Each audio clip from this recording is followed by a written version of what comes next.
Her fiancé threw her out. Then she was hit by a CEO's car. He was waiting when she woke up. Hello, viewer. Thanks for joining us.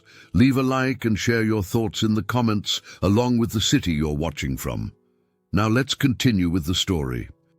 Emily Stewart's world shattered in one devastating day, fired from her job, thrown onto the street by her cruel fiancé. Nowhere to turn, no one to call. Then the headlights, the screech of brakes, the impact that changed everything. When she opened her eyes, a stranger sat beside her hospital bed, Alexander Price, the man who hit her, the CEO who should have driven away. Instead, he stayed. "You are coming home with me," he said, his voice heavy with guilt and something deeper. "I am responsible for what happened to you." She wanted to refuse. Pride demanded it. But when you have lost everything, when you are broken and alone, sometimes salvation comes from the most unexpected source. Sometimes the worst moment of your life becomes the beginning of the best. Some accidents are destiny in disguise. You are fired, effective immediately. Emily Stewart stared across the polished conference table at her supervisor, the words hitting her like physical blows. Around the table, the other marketing coordinators from Reynolds and Associates avoided her eyes, their faces carefully blank. "But I have the Morrison campaign presentation next week," Emily said, her voice steady despite the earthquake happening inside her chest. "I have been working on it for 3 months. Jennifer will be taking over your accounts," her supervisor replied, sliding a manila envelope across the table. "Your severance package is inside. Security will escort you out." The rest happened in a blur. The security guard who walked her to her desk, the cardboard box that held 4 years of her professional life, the whispered sympathies from co-workers who were too afraid for their own jobs to say much. The elevator ride down 22 floors, watching the numbers descend like her hopes.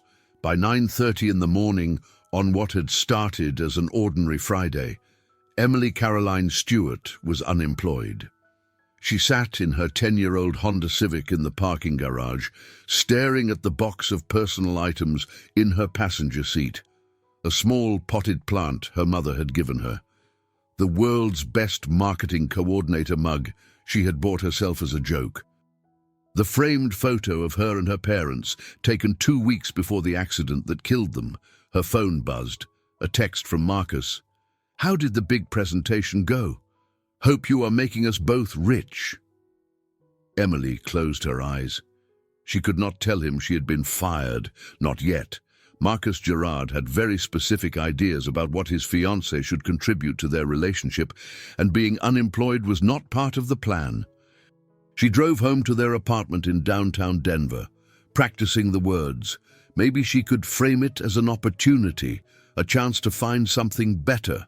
Marcus was reasonable. He would understand. The apartment was empty when she arrived. Marcus worked in real estate and kept irregular hours, especially on Fridays when the wealthy clients liked to tour properties. Emily spent the day updating her resume, sending out applications, and trying to convince herself that everything would be fine.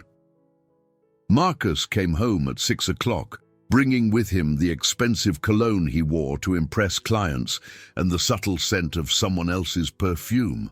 "How was your day, darling?" he asked, loosening his tie. "Did you make us rich yet?" Emily took a deep breath. "Marcus, I need to tell you something." "Oh, good. Is it about that promotion you have been chasing? Please tell me they finally recognized your worth." "I was laid off today. The company is restructuring, and they eliminated several positions, including mine." The change in Marcus's expression was immediate and ugly. The practiced charm melted away, revealing something cold and calculating underneath. "You were fired?" "Laid off." "There is a difference." "Not to me, there is not." Marcus threw his tie onto the couch with unnecessary force. "Do you have any idea how this makes me look? My fiancé cannot even keep a basic marketing job." "Marcus, it was not about performance. They are cutting costs across the board. There is always something, is there not, Emily? Your parents die and you fall apart for months. You get sick and miss work. Now this. I'm starting to think you are more trouble than you are worth. The words hit her like a slap. Emily stared at the man she had been planning to marry, seeing him clearly for perhaps the first time. I have been with Reynolds and Associates for 4 years.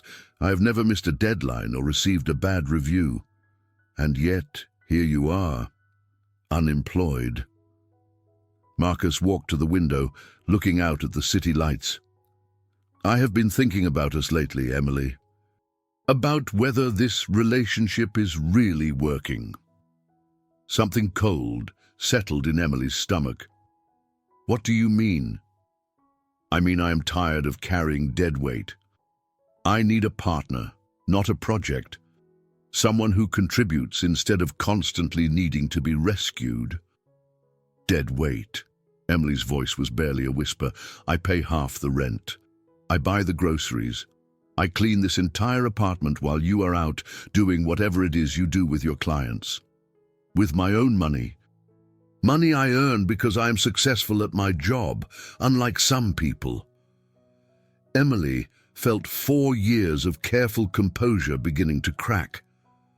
I just lost my job today, Marcus. I thought you might at least pretend to care. Oh, I care.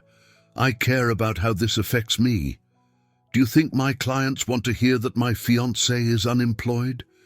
Do you know how that reflects on my judgment? Your judgment. In choosing a partner, I need someone who makes me look good, Emily. Someone who adds value to my life instead of constantly taking from it. Emily stood up slowly, the pieces of her life rearranging themselves into a new and terrible pattern. Are you breaking up with me? I am suggesting you might be happier somewhere else, with someone more suited to your current circumstances. This is my home too, Marcus. My name is on the lease. Actually, it is not. Marcus pulled a piece of paper from his briefcase. I had the lease updated last month. Landlord was very understanding when I explained the situation. Emily stared at the document, her name conspicuously absent from the signature line. You planned this. I planned for possibilities. I am good at contingency planning. It is what makes me successful. How long have you been planning to throw me away? Do not be dramatic, Emily. I am being practical. You cannot afford half the rent without a job, and I cannot afford to carry you. It is simple mathematics.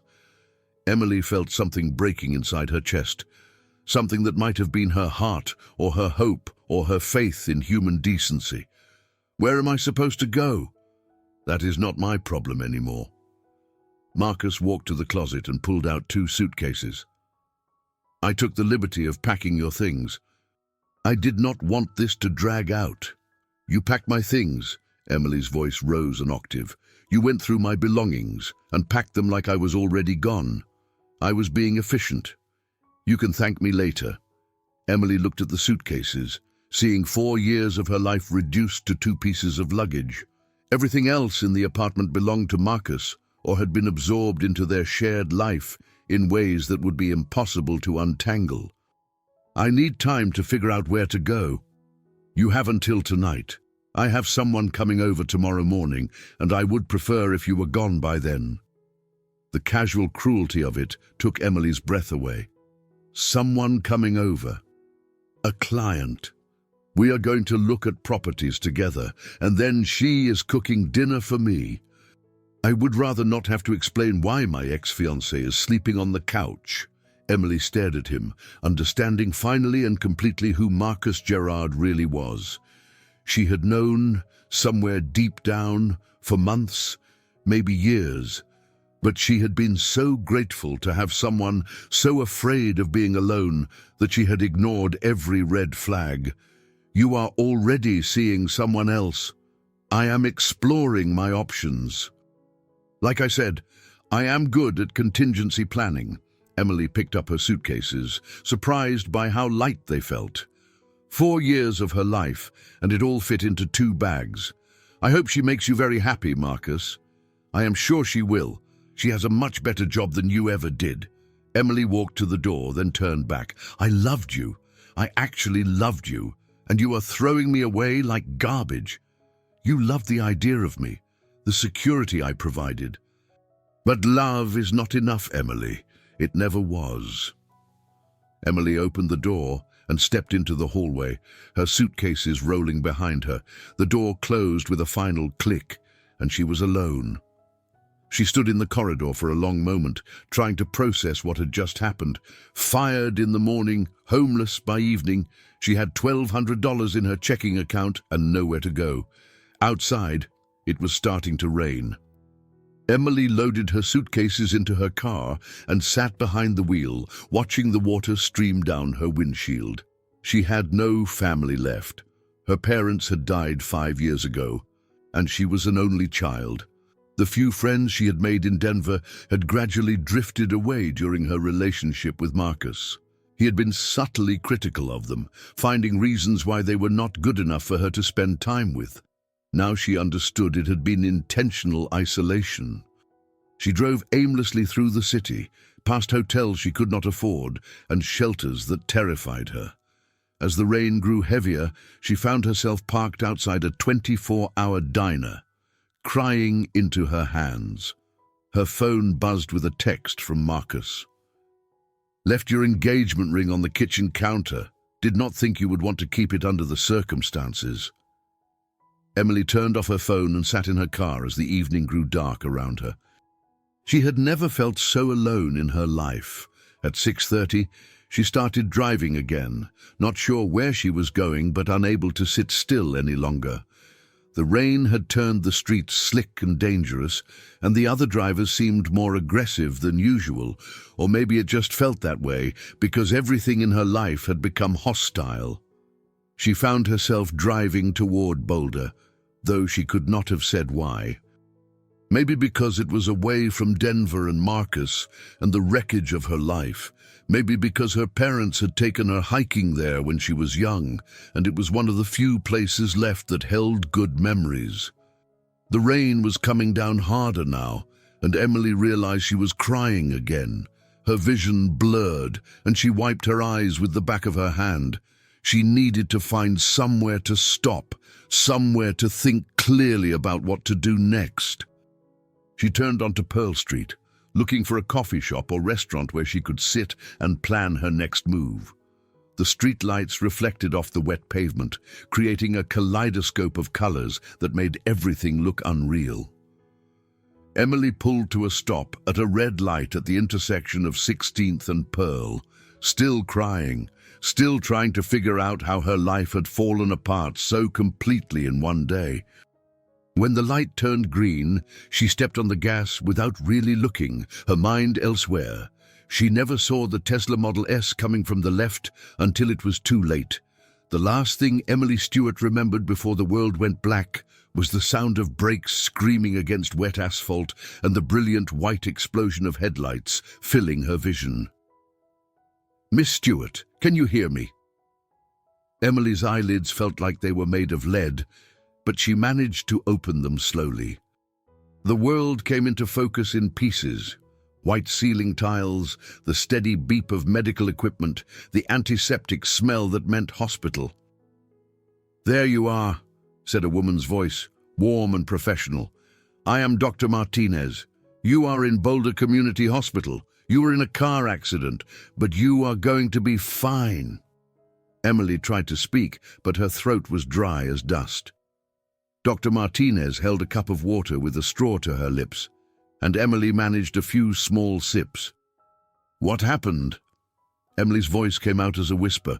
"You were hit by another vehicle at the intersection of 16th and Pearl Street.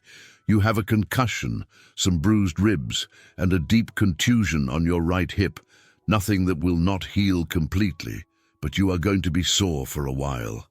Emily closed her eyes, pieces of memory floating back. The rain, Marcus throwing her out, the red light, the overwhelming brightness of headlights. "The other driver," she said, "are they okay?" He was not injured. He is actually... Dr. Martinez glanced toward the corner of the room. He has been here since they brought you in last night. Mr. Price, she is awake now. Emily turned her head and saw him for the first time. He was sitting in a chair beside her bed, leaning forward with his elbows on his knees.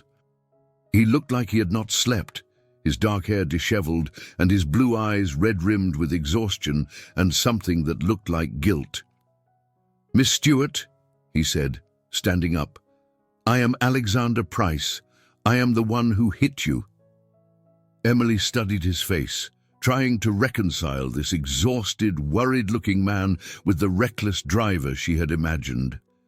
He was tall and broad-shouldered, wearing an expensive suit that was now wrinkled from sitting in a hospital chair all night. But it was his eyes that caught her attention.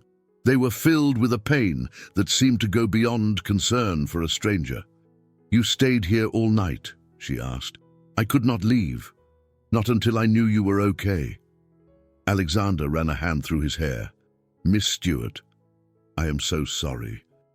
I know that does not begin to cover what happened, but I need you to know that I take full responsibility for everything." Emily tried to sit up and immediately regretted it as pain shot through her ribs. Alexander was beside her instantly, adjusting her pillows with surprising gentleness. "Easy," he said. "Dr. Martinez says you need to take it slowly for the next few weeks." "Few weeks?" Emily's mind was still foggy from the concussion, but panic began to creep in around the edges. "I cannot stay in the hospital for weeks. I do not have insurance that covers extended stays." "You do not need to worry about that," Alexander said firmly. "I am covering all of your medical expenses. It is the least I can do." Emily stared at him. "You do not understand. I cannot pay you back. I lost my job yesterday, and I do not have anywhere to live, and I cannot afford to owe someone thousands of dollars in medical bills." Alexander and Dr. Martinez exchanged a look that Emily could not interpret. "Miss Stewart," Dr. Martinez said gently, "even if money were not a concern, you cannot live alone for the next 2 weeks. The concussion you sustained requires monitoring.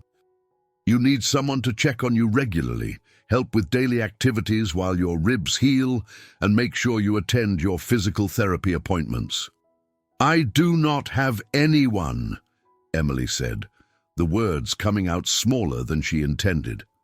"There is no one to call." Alexander was quiet for a long moment, and when he spoke, his voice was very careful and deliberate.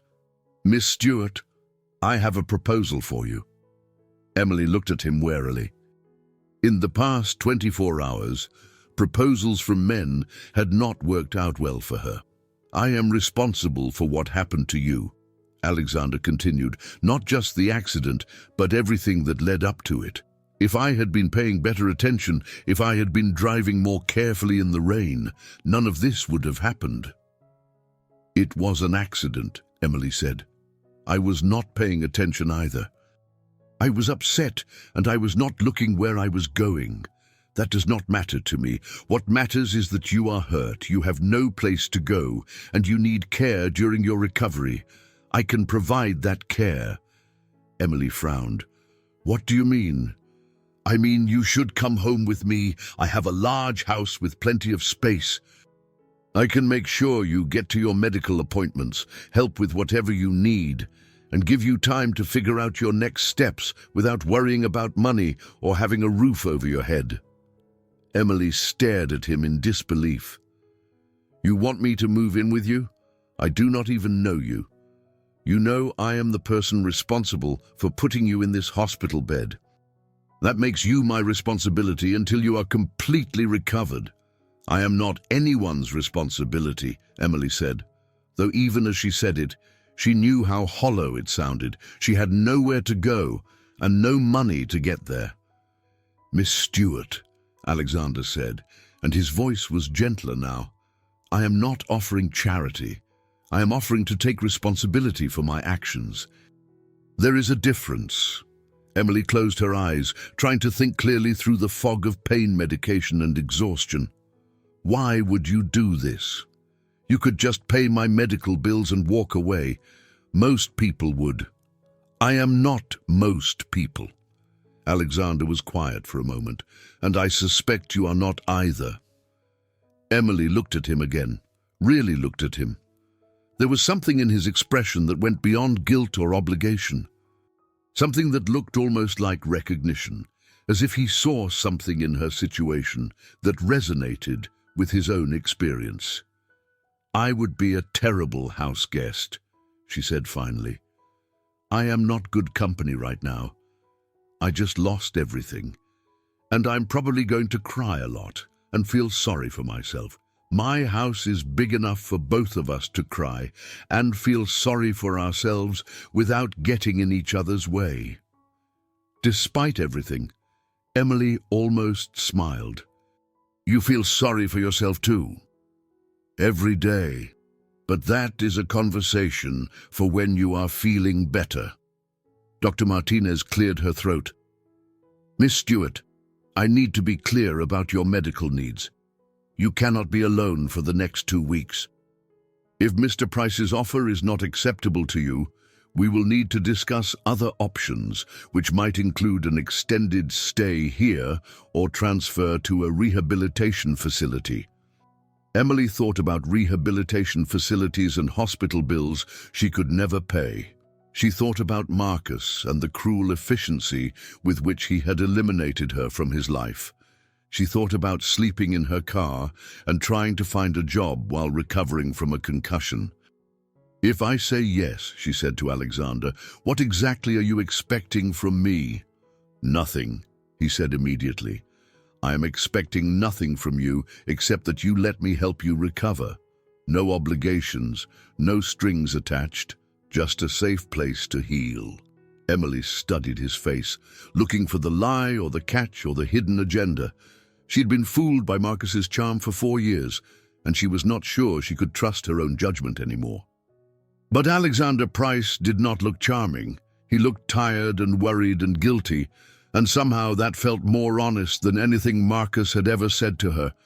Okay, she said finally, but I want to be clear about something. I am not a charity case, and I am not looking for someone to rescue me. I just need time to get back on my feet. Understood, Alexander said, and I want to be clear about something too. This is not about charity or rescue. This is about me taking responsibility for my actions and trying to make things right. Emily nodded, though she was not entirely sure she believed him. In her experience, men did not help women without expecting something in return. But she was too tired and hurt and scared to argue anymore. When can I leave? Tomorrow morning, Dr. Martinez said. I want to keep you 1 more night for observation, but if everything looks good, you can be discharged after breakfast. Alexander stood up. I will go home and make sure everything is ready for you. Is there anything specific you need? Anything I should pick up? Emily thought about her 2 suitcases, probably still sitting in her car in some hospital parking lot. Everything she owned in the world, reduced to what Marcus had thought was worth saving. My car, she said. I need to get my things out of my car. Already taken care of, Alexander said. Your car is in my garage, and your belongings are in the guest room you will be staying in. I hope you do not mind that I took the liberty of having everything moved. Emily stared at him. You went through my car. I had someone do it. I thought you might want your things with you. She did not know whether to be grateful or worried that this stranger had gone through her belongings. But then again, everything she owned could fit in 2 suitcases, so there was not much to violate. Thank you, she said, because it seemed like the right thing to say. Try to rest, Alexander said. I will see you tomorrow morning. He left, and Emily was alone with Dr. Martinez and the steady beep of medical equipment. He seems nice, Dr. Martinez said as she checked Emily's chart. He seems guilty, Emily replied. Those 2 things are not mutually exclusive, Dr. Martinez looked at her with knowing eyes. Sometimes guilt makes people do nice things they might not otherwise do. Sometimes that is not such a bad thing. Emily closed her eyes and tried to imagine what it would be like to live in a stranger's house, to be dependent on someone she had just met. It felt dangerous and terrifying and completely impossible. But then she thought about sleeping in her car and trying to find a job while her brain was still scrambled from a concussion, and Alexander Price's offer began to seem like the least impossible option available to her. She fell asleep wondering what kind of man stays in a hospital all night for a stranger he accidentally hurt, and whether she was about to find out if she could trust him. Emily woke up the next morning feeling like she had been hit by a truck, which was not far from the truth.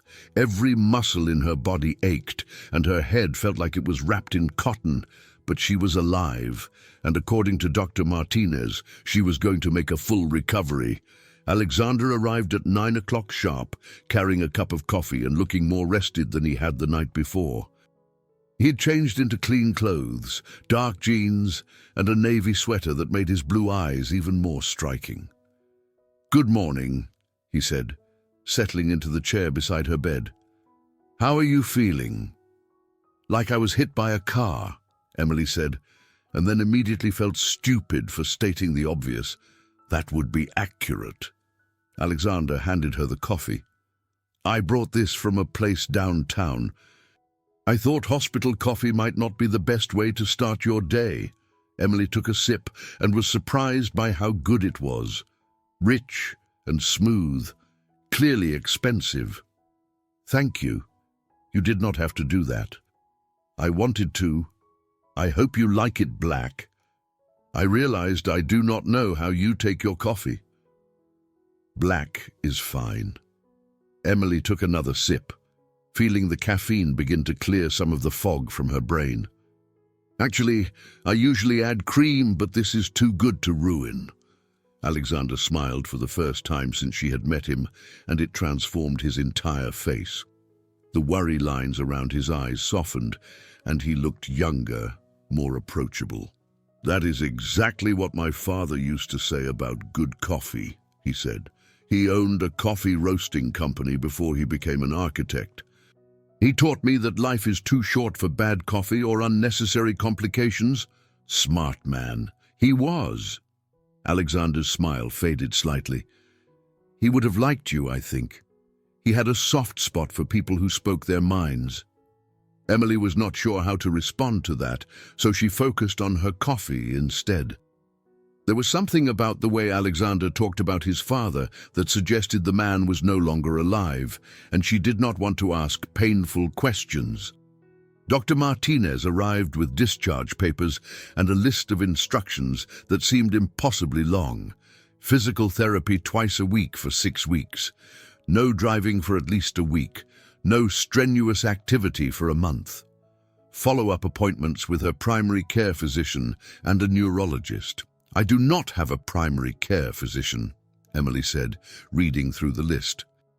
"I just moved to Colorado a few years ago, and I've been using urgent care clinics." "That is fine," Dr. Martinez said. "I can recommend someone good, and Mr. Price has already arranged for you to see the best neurologist in Boulder for your follow-up." Emily looked at Alexander. "You arranged for me to see a neurologist. I wanted to make sure you have the best possible care." "Dr. Martinez gave me the name of someone she recommends." Emily felt overwhelmed by the thoughtfulness of it, and also slightly uncomfortable. She was not used to anyone taking care of details for her. Marcus had always left her to handle her own medical appointments and problems. "How much is this going to cost?" she asked. "The neurologist, I mean." "You do not need to worry about that," Alexander said firmly. "All of your medical expenses are covered, but I need to know how much I'm going to owe you." Alexander was quiet for a moment. "You are not going to owe me anything, Miss Stewart. This is not a loan or a favor that needs to be repaid. This is me taking responsibility for the consequences of my actions." Emily wanted to argue, but she was too tired and her head hurt too much to have a philosophical discussion about responsibility and obligation. She would figure out how to pay him back later, when she was thinking more clearly. The process of getting discharged took 2 hours, involving paperwork and wheelchair rides and waiting for prescriptions to be filled.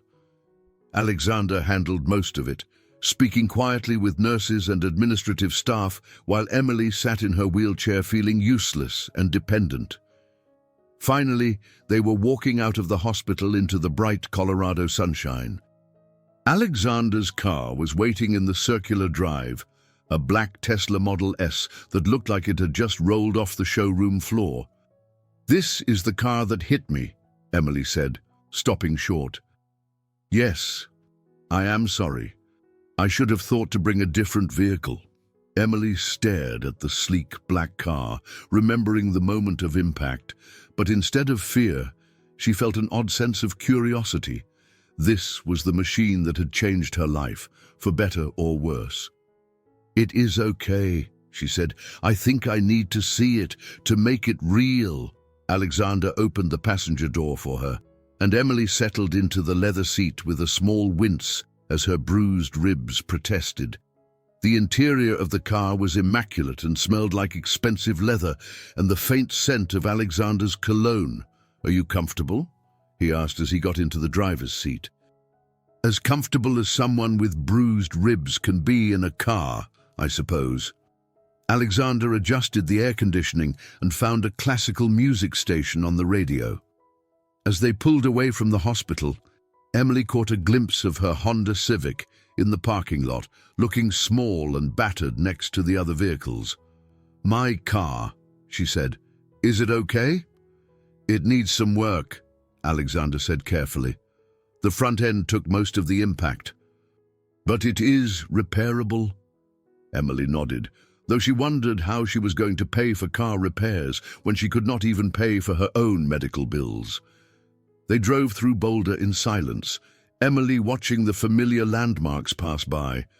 She had always loved this city, with its mix of college town energy and outdoor adventure culture. It felt like a place where people came to reinvent themselves, which seemed appropriate given her current circumstances. "How long have you lived in Boulder?" Emily asked. "My whole life, except for college. I grew up here, went to MIT for school, then came back to join my father's architecture firm." "You are an architect?" "Yes, my company designs mostly commercial buildings and some high-end residential projects. We have been working on a new art center downtown for the past 2 years." Emily was surprised. She had assumed he was in finance or tech, something that would explain the expensive car and obvious wealth. Architecture seemed more creative, more human somehow. "Do you like it? Architecture, I mean?" Alexander considered the question seriously. "I love the design part, creating something beautiful and functional that will last for generations. I'm less fond of the business side of things, but that is necessary too." "What kind of buildings do you like to design?" "Libraries," he said without hesitation. "Libraries and schools. Places where people go to learn and grow and become better versions of themselves." Emily looked at him with new interest. "That is not what I expected you to say." "What did you expect?" "Something more corporate. Office buildings or shopping centers. Things that make money. Those pay the bills, but they do not feed the soul." Alexander glanced at her. "What do you do?" "For work, I mean. Or what did you do before?" "Marketing. I was a senior coordinator at an advertising firm in Denver. I specialized in campaigns for non-profit organizations and small businesses." "Did you like it?" Emily thought about it. "I liked helping small businesses tell their stories. There is something satisfying about taking someone's passion project and figuring out how to share it with the world, but the corporate side of advertising can be pretty soul-crushing." "Soul-crushing how?" Everything is about metrics and conversion rates and return on investment. Sometimes you lose sight of the fact that you are talking to actual human beings with real needs and emotions. Alexander nodded. I understand that. In architecture, there is always pressure to cut costs and maximize square footage. But if you forget that people have to live and work in the spaces you create, you end up with buildings that feel like prisons. They were driving through a residential neighborhood now, passing houses that ranged from modest cottages to sprawling mansions.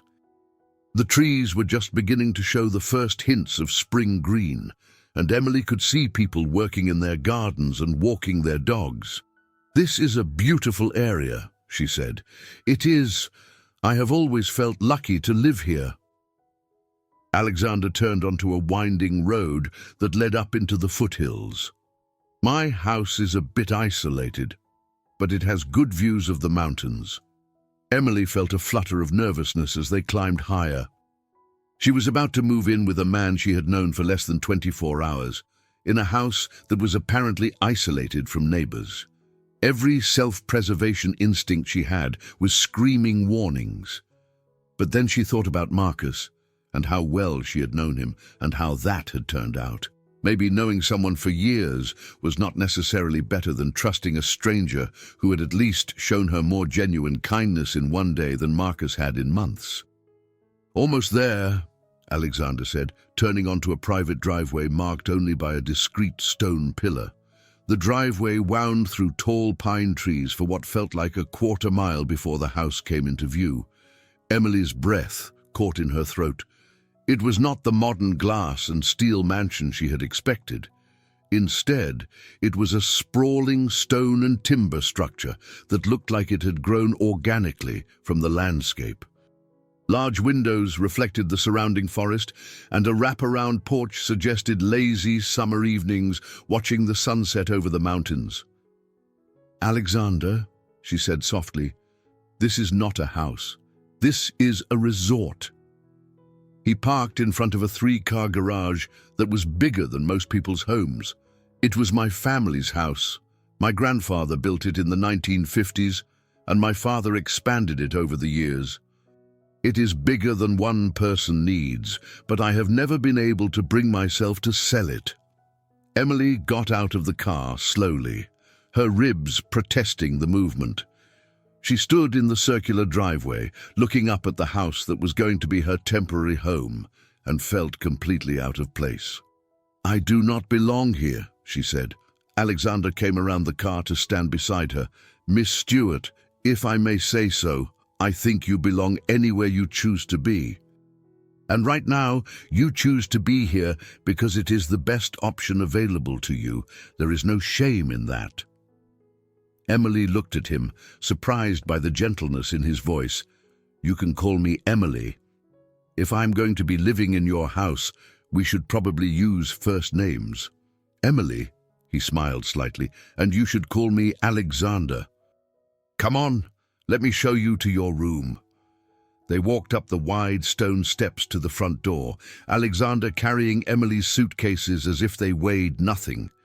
The front door was heavy wood with glass panels that let natural light into a foyer that was bigger than Marcus's entire apartment.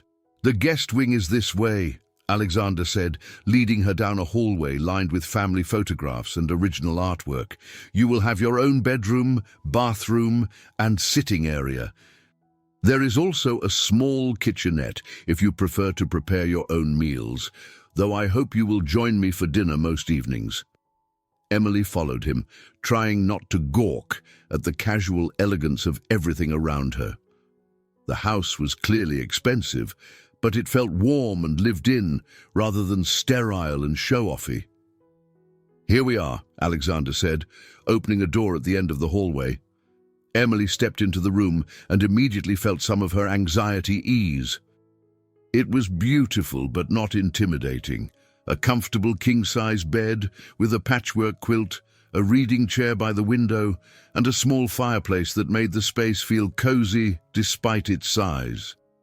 The bathroom is through there, Alexander said, indicating a door to the left. And the sitting area is through there. I had your things brought up this morning." Emily saw her two battered suitcases sitting neatly beside the dresser, looking pathetically small in the spacious room.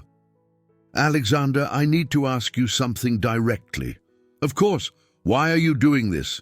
And please do not say it is just about taking responsibility. I think there is more to it than that."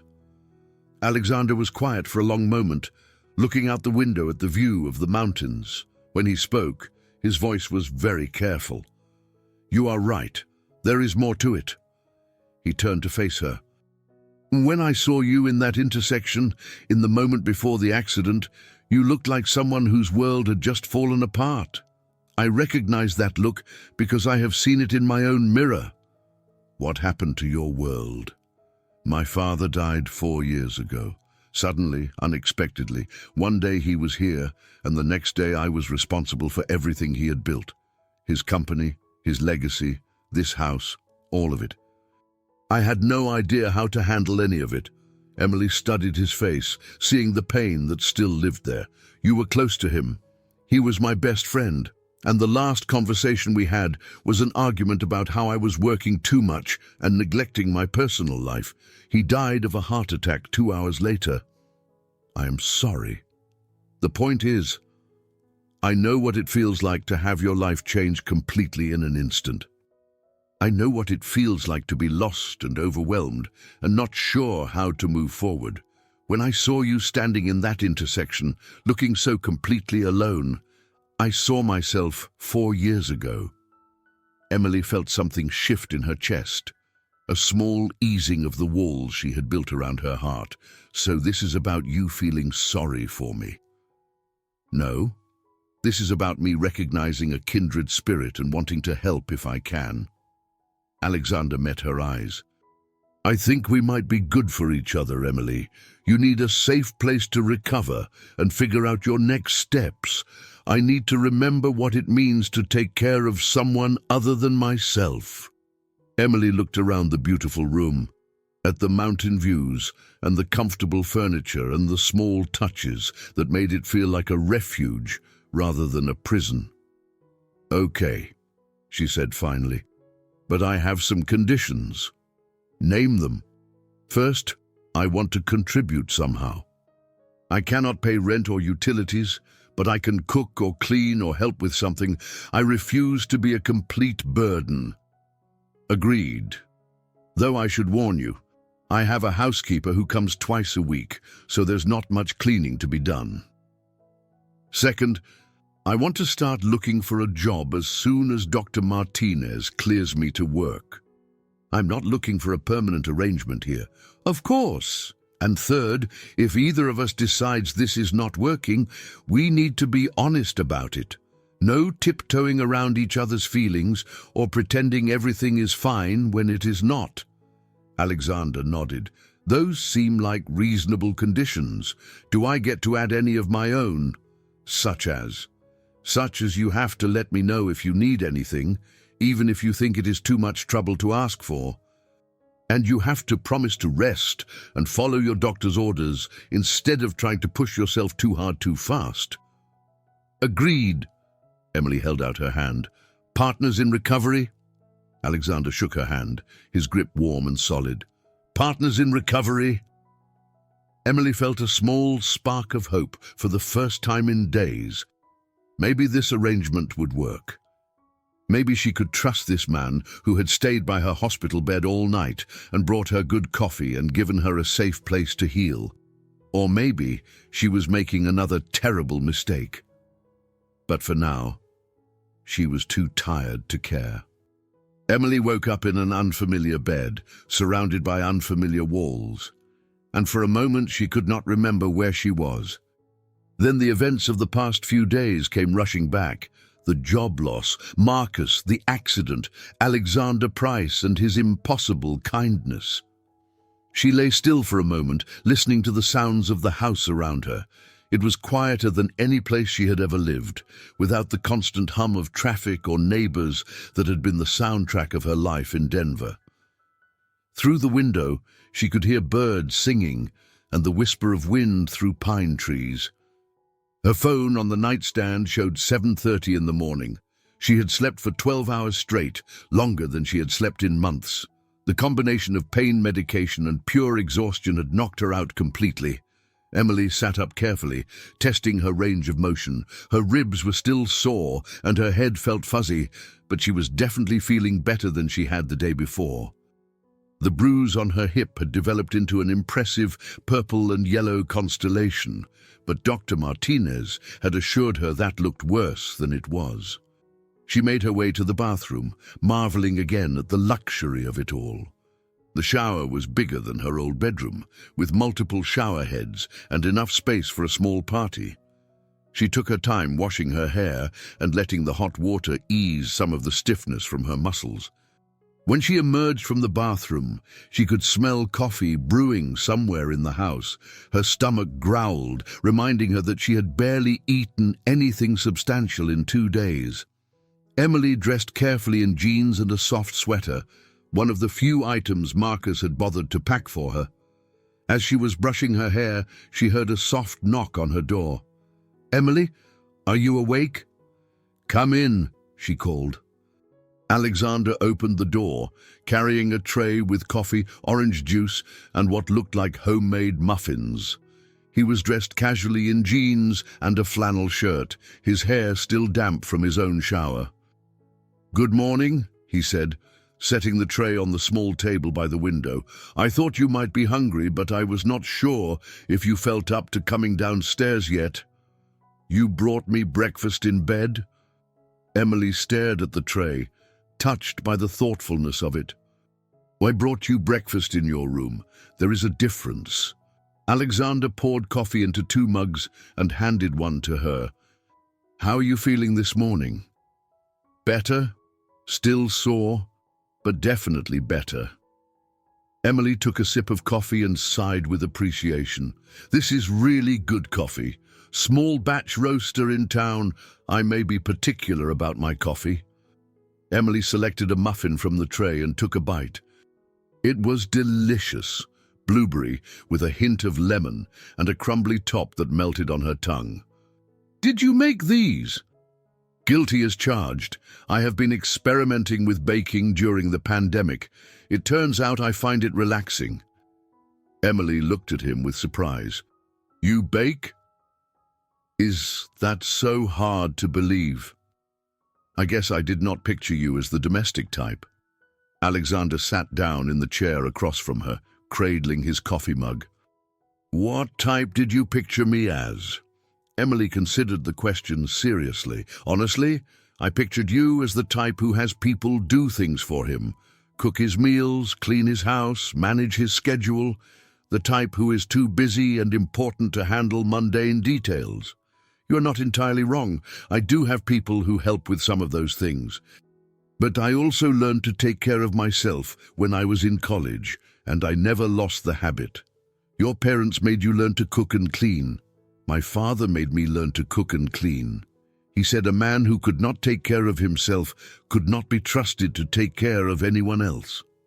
Emily thought about Marcus, who had never cooked a meal or cleaned a bathroom in the entire time she had known him. "Your father sounds like a wise man." He was.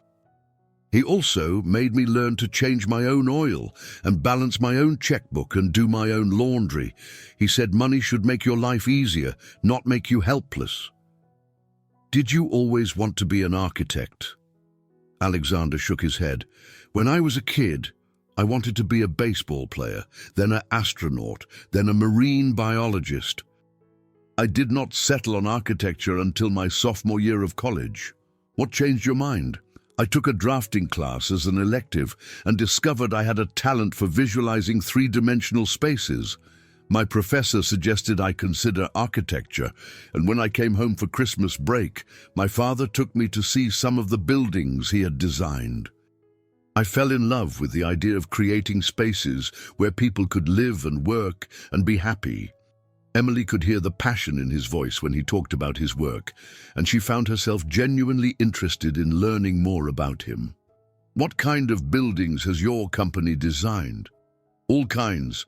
Office buildings, schools, libraries, houses. We just finished a new branch library in Longmont that I am particularly proud of. It has these huge windows that let in natural light and a children's section that feels like a treehouse. That sounds wonderful. I love libraries. What do you love about them? Emily thought about it. They are democratic. Anyone can walk in and have access to all of human knowledge and creativity, regardless of how much money they have or where they come from. They are places where you can become anyone you want to be. Alexander smiled. That is exactly why I love designing them. Libraries are about possibility.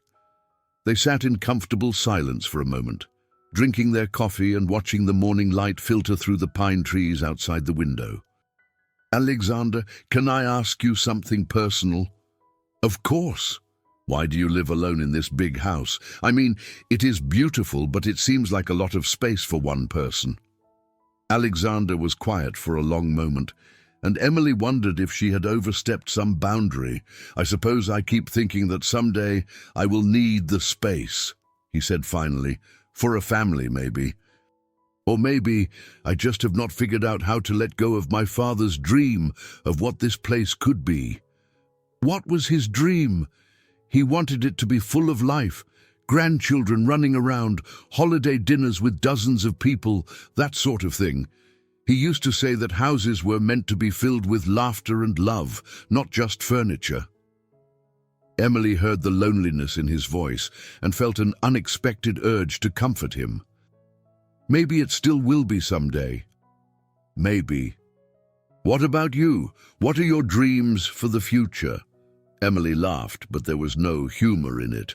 Right now, my dreams are pretty basic. Find a job, find a place to live, figure out how to put my life back together. Those are not dreams, those are survival goals. What do you dream about when you let yourself think beyond just surviving? Emily considered the question seriously. It had been so long since she had allowed herself to think beyond the immediate demands of daily life. I used to dream about starting my own marketing firm, she said slowly. Something small and focused on helping non-profits and small businesses that could not afford big agency fees. I wanted to work with people who were trying to make a difference in the world, not just make money. That sounds like a wonderful dream. What stopped you from pursuing it? Fear, mostly. And Marcus, he thought it was too risky, too likely to fail. He said I should be grateful for the steady paycheck and good benefits at Reynolds and Associates. What do you think? I think maybe he was right. Maybe it was just a fantasy. Alexander set down his coffee mug and looked at her seriously. Emily, can I tell you something my father once told me? Sure. He said that the biggest risk in life is not taking any risks at all. He said that playing it safe might protect you from failure, but it also protects you from ever discovering what you are truly capable of. Emily felt something stir in her chest, a flutter of possibility that she had not felt in years. Did you take risks? Some. Coming back to Boulder to work with my father was a risk. Taking over the company when he died was a risk. Every time we bid on a new project, it is a risk. Do you regret any of them? Only the ones I did not take. Emily finished her muffin and leaned back in her chair, feeling more relaxed than she had in months.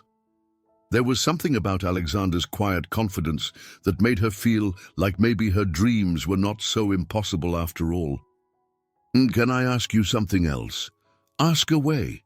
Yesterday, when you said you recognized the look on my face because you had seen it in your own mirror, what did you mean exactly? Alexander was quiet for a moment, choosing his words carefully. After my father died, I went through a period where I felt completely lost. I had all these responsibilities I was not sure I could handle, and I felt like I was disappointing everyone who was counting on me. I would wake up every morning and look in the mirror and see this person who was pretending to know what he was doing, but was actually terrified of failing. How did you get through it? Time, mostly, and accepting help from people who cared about me. even when my pride wanted me to handle everything myself." Emily understood what he was really saying. "You think I need to accept help?" "I think we all need to accept help sometimes. There is no shame in it. There is when you have spent your whole adult life being told that needing help makes you weak." Alexander's expression darkened slightly. "Your ex-fiancé told you that?" "Among other things." Emily did not want to get into the details of Marcus's emotional manipulation, but she could see that Alexander was putting the pieces together.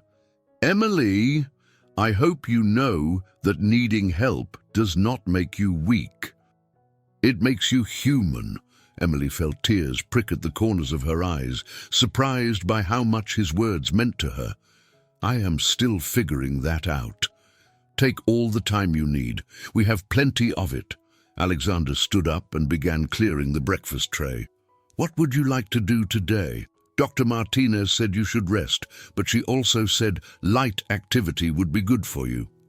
I should probably call some temp agencies. Start looking for work. You could do that? Or you could take a day to just breathe and let yourself heal. The job search will still be there tomorrow."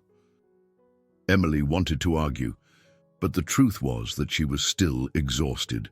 The simple act of showering and eating breakfast had tired her out more than she wanted to admit. "Maybe I could sit outside for a while, if the weather is nice." "The weather is perfect. There is a deck off the living room with a good view of the mountains.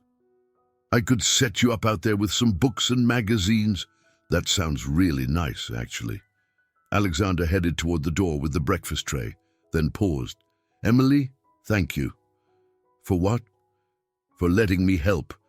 It feels good to take care of someone again."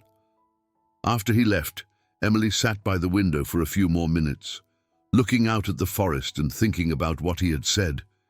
She was not used to being taken care of, and she was definitely not used to someone thanking her for the privilege. But as she got ready to go downstairs and spend the day doing nothing more strenuous than reading and watching the clouds drift over the mountains, she had to admit that it felt good to be cared for, even if it was temporary, even if it was complicated, even if she was not sure what it meant or where it was leading. For now, it was enough to be safe and warm and healing in the house of a kind stranger who baked muffins and made excellent coffee and seemed to understand what it felt like to have your world fall apart. Emily spent the morning on Alexander's deck, wrapped in a soft blanket and reading a mystery novel she had found in the guest room bookshelf. The view was spectacular, rolling foothills covered in pine trees, with the snow-capped peaks of the Rocky Mountains rising in the distance. She could see why Alexander's father had chosen this spot to build his dream house.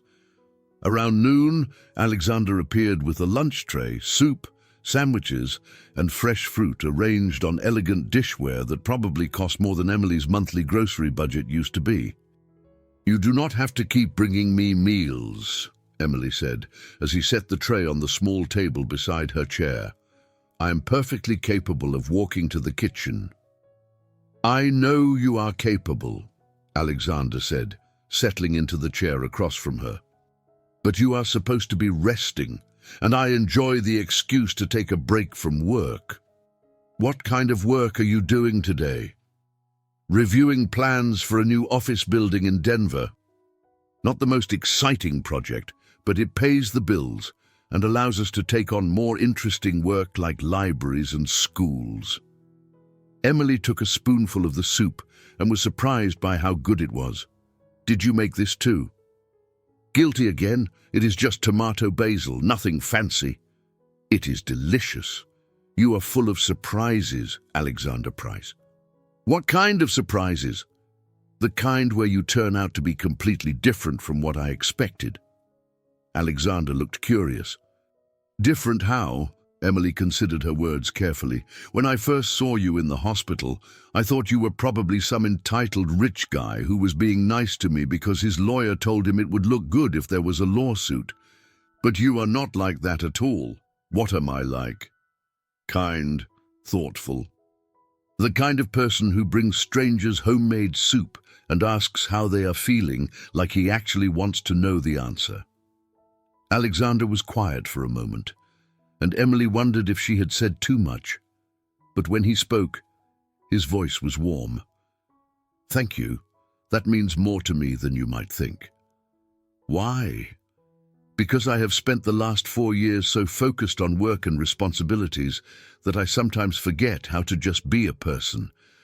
It's nice to know I have not completely lost the ability to connect with someone." Emily studied his face, seeing something vulnerable there that he was trying to hide. "Alexander, can I ask you something that might be too personal?" "You can ask. I might not answer, but you can ask. Have you been alone since your father died? I mean, have you dated anyone or been in a relationship?" Alexander was quiet for so long that Emily thought he was not going to answer. When he finally spoke, his voice was very careful. "I have been on a few dates, nothing serious, nothing that lasted more than a month or two." "Why not?" "Because I am apparently very good at work and very bad at relationships. Every woman I have dated has eventually told me that I am emotionally unavailable or too focused on my career or just not present enough to be a real partner." Emily felt a stab of recognition. "And what do you think?" "I think they were probably right. I do not know how to balance caring about my work and caring about another person. My father was better at it than I am."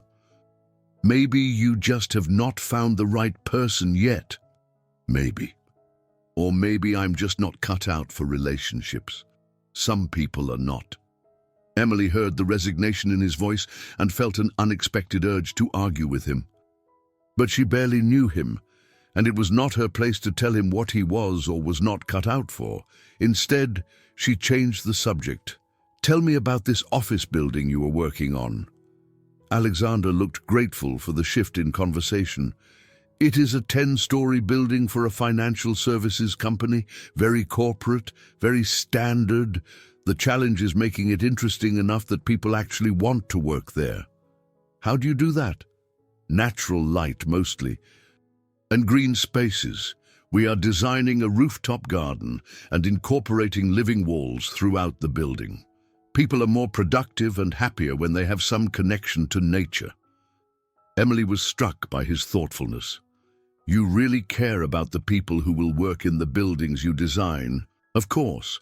A building is not just a structure, it is an environment that shapes people's daily experience. If I can make someone's workday a little brighter or more pleasant, why would I not try to do that? That is a beautiful way to think about your work." "What about you? What did you love most about marketing?" Emily thought about it.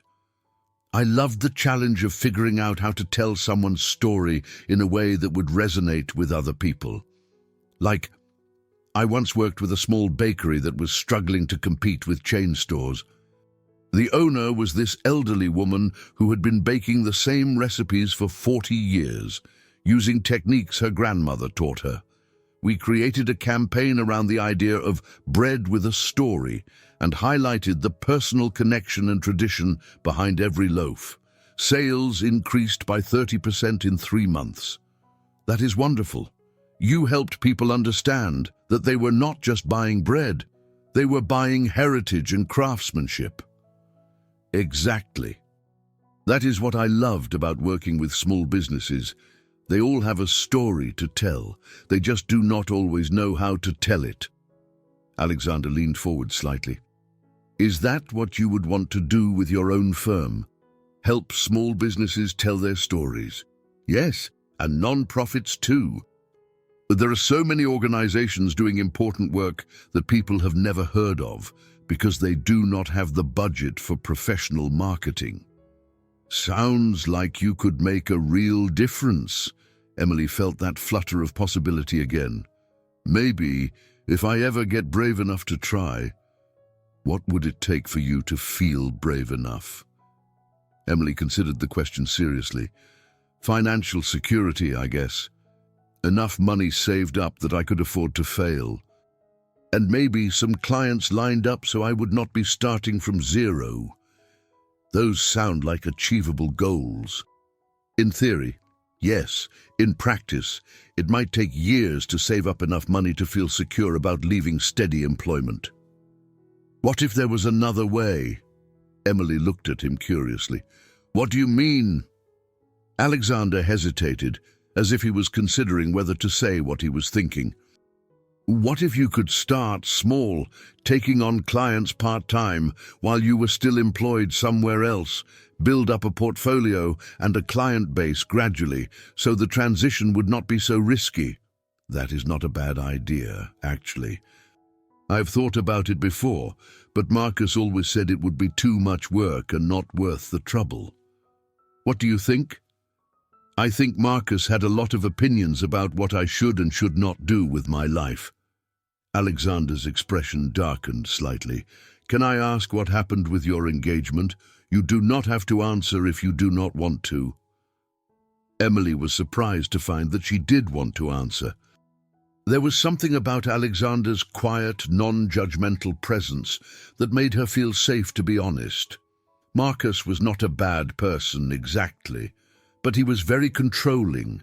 He had opinions about everything: how I should dress, who I should be friends with, how I should spend my time and money. At first, I thought it meant he cared about me. But gradually, I realized he just wanted me to be a reflection of what he thought would make him look good. That must have been difficult.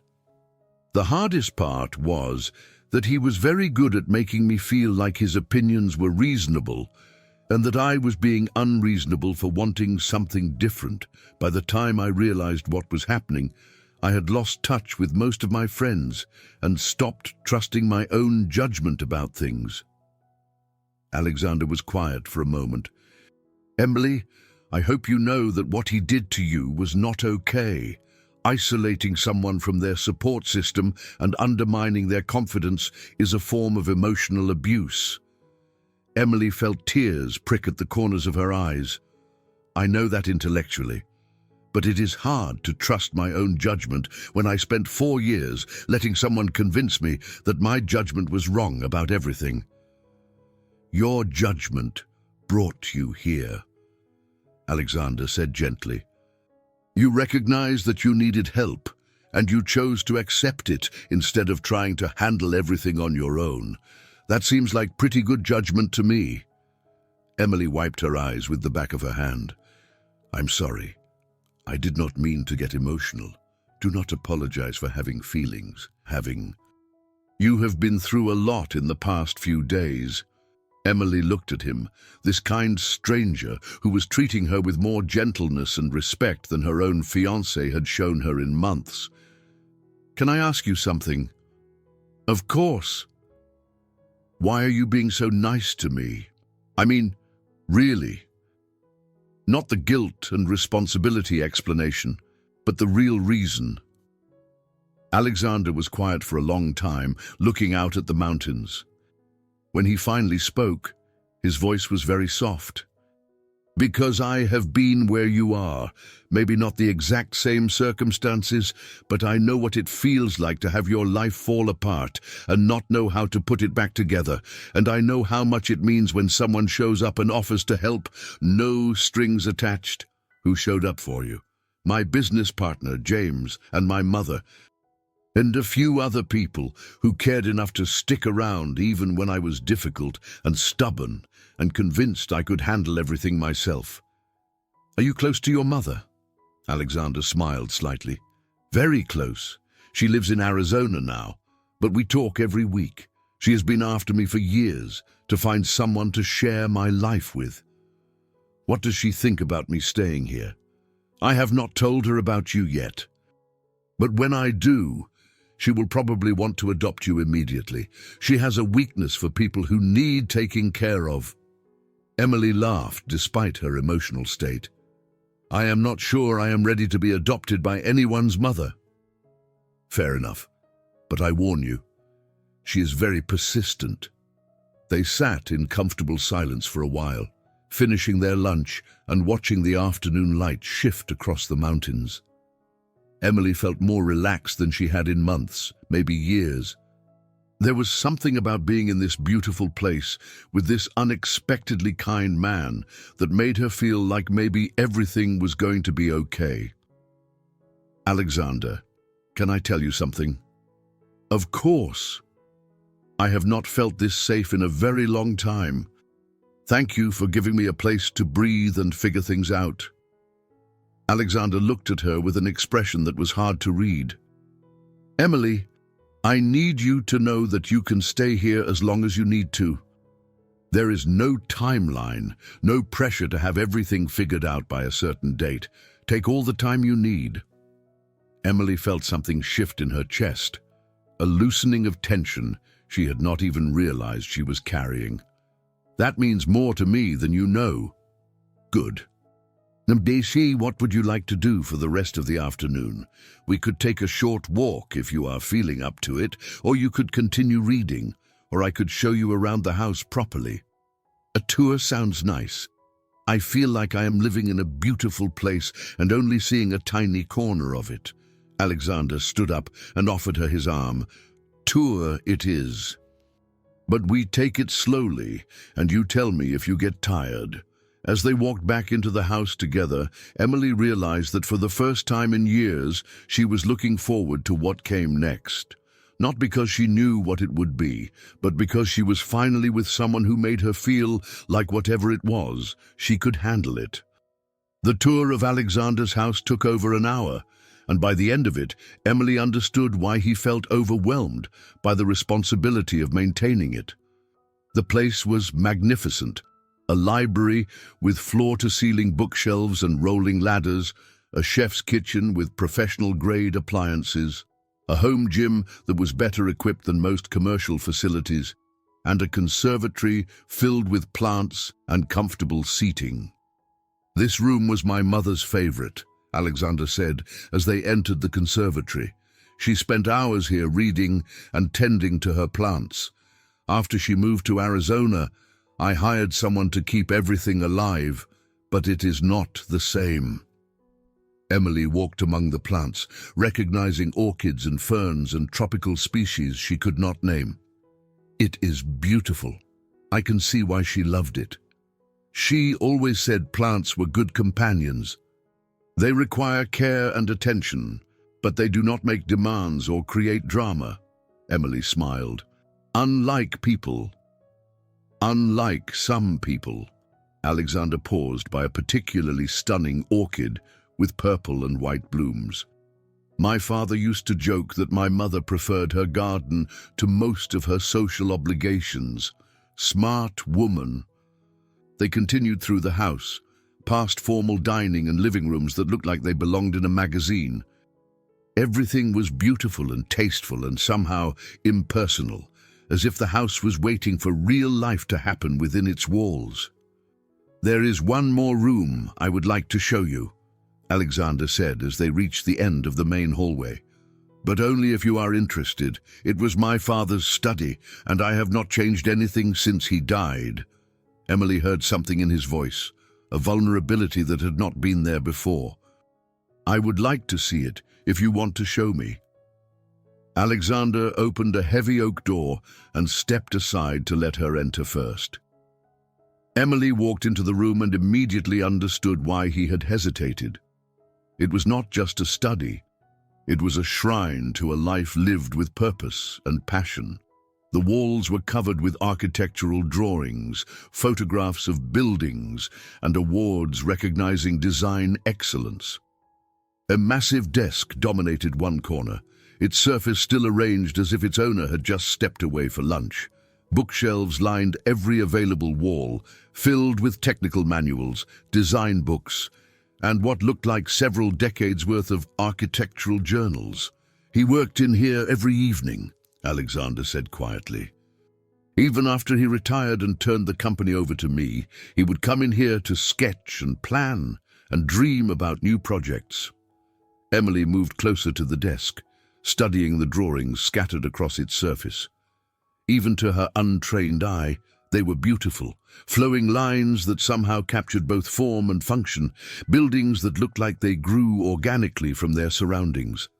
"These are incredible," she said. "He was very talented. He was brilliant and passionate about his work in a way that I have never quite managed to match." Emily looked at Alexander, hearing the self-doubt in his voice. "What do you mean?" He could look at an empty lot and see not just a building, but a community. He understood how architecture could bring people together, create connections, foster relationships. "I can design functional, beautiful buildings, but I do not have his vision for how they fit into the larger human story." Emily studied one of the drawings more closely. It showed a small community center with wide porches and outdoor gathering spaces, designed to encourage interaction and conversation.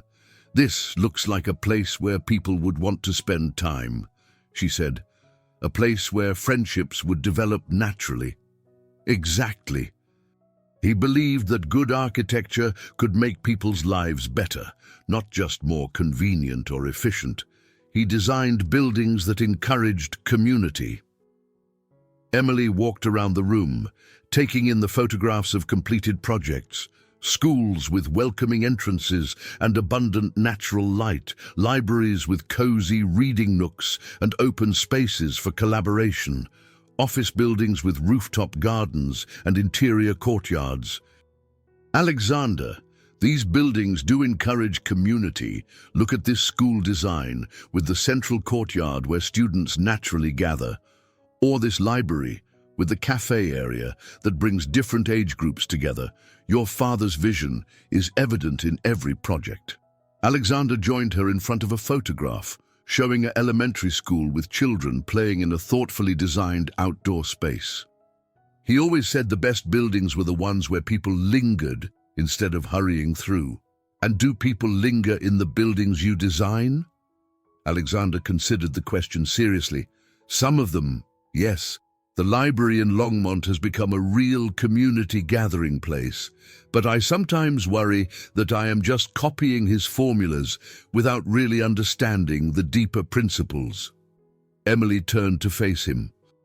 "Can I tell you what I see when I look at these drawings and photographs? Please. I see a man who understood that buildings are not just structures, they are frameworks for human connection. And from what you have told me about your own projects, I think you understand that too. You might express it differently than your father did, but the core insight is the same." Alexander was quiet for a moment, studying his father's work with new eyes. "You think so? I know so. The way you talked about the library with the treehouse children's section, or the office building with the rooftop garden, those are not just functional features. They are invitations for people to connect with each other and with nature." "I had not thought about it that way." Emily moved to another wall, where a series of sketches showed the evolution of a design from initial concept to final blueprint. "Your father was obviously a master, but masters build on the work of those who came before them. Maybe your role is not to copy his vision exactly, but to carry it forward in your own way." Alexander joined her in front of the sketches. "What would carrying it forward look like?" "I do not know. What challenges do communities face now that they did not face when your father was designing these buildings?" Alexander thought about it. Social isolation, for one thing. People spend more time online and less time interacting face-to-face. There is also increasing economic inequality, environmental concerns, the need for buildings that can adapt to changing uses over time. So maybe your generation of buildings needs to address those challenges the way your father's generation addressed the challenges of their time.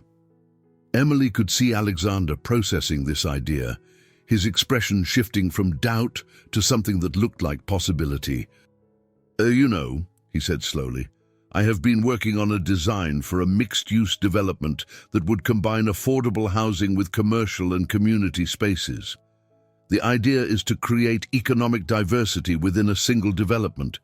so people from different backgrounds would naturally interact. That sounds exactly like what your father would have done if he were working today. Alexander smiled for the first time since they had entered the study. Maybe you are right. Maybe I have been so focused on living up to his legacy that I forgot about building on it. They stood in comfortable silence for a moment, surrounded by the evidence of one man's dedication to creating spaces where human beings could flourish. Thank you, Alexander said finally. For what? For helping me see my father's work differently. And for helping me see my own work differently too. Emily felt a warmth spread through her chest that had nothing to do with the afternoon sun streaming through the study windows. Thank you for showing me this room. I feel like I understand you better now. What do you understand? Why you work so hard? Why you care so much about doing things right? You are not just running a business. You are continuing a mission. Alexander looked at her with an expression she could not quite read. Emily, I need to tell you something. Okay. I have not talked about my father this way with anyone before. Not even James, and he has been my business partner for 8 years. Emily felt something shift between them, a deepening of connection that was both thrilling and terrifying. Why me? I do not know. Maybe because you listen like you actually care about the answer. Maybe because you see things that other people miss. Emily felt her heart speed up slightly.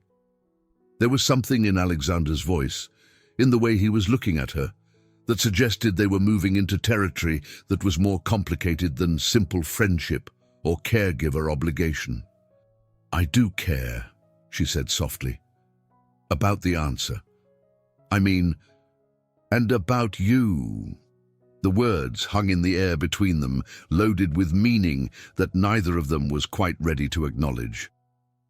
Alexander took a step closer to her, close enough that Emily could see the flecks of gold in his blue eyes. Emily, The sound of Alexander's phone ringing cut through the moment like a knife. He stepped back, the spell broken, and answered with obvious reluctance. This is Alexander. Yes, I know about the deadline.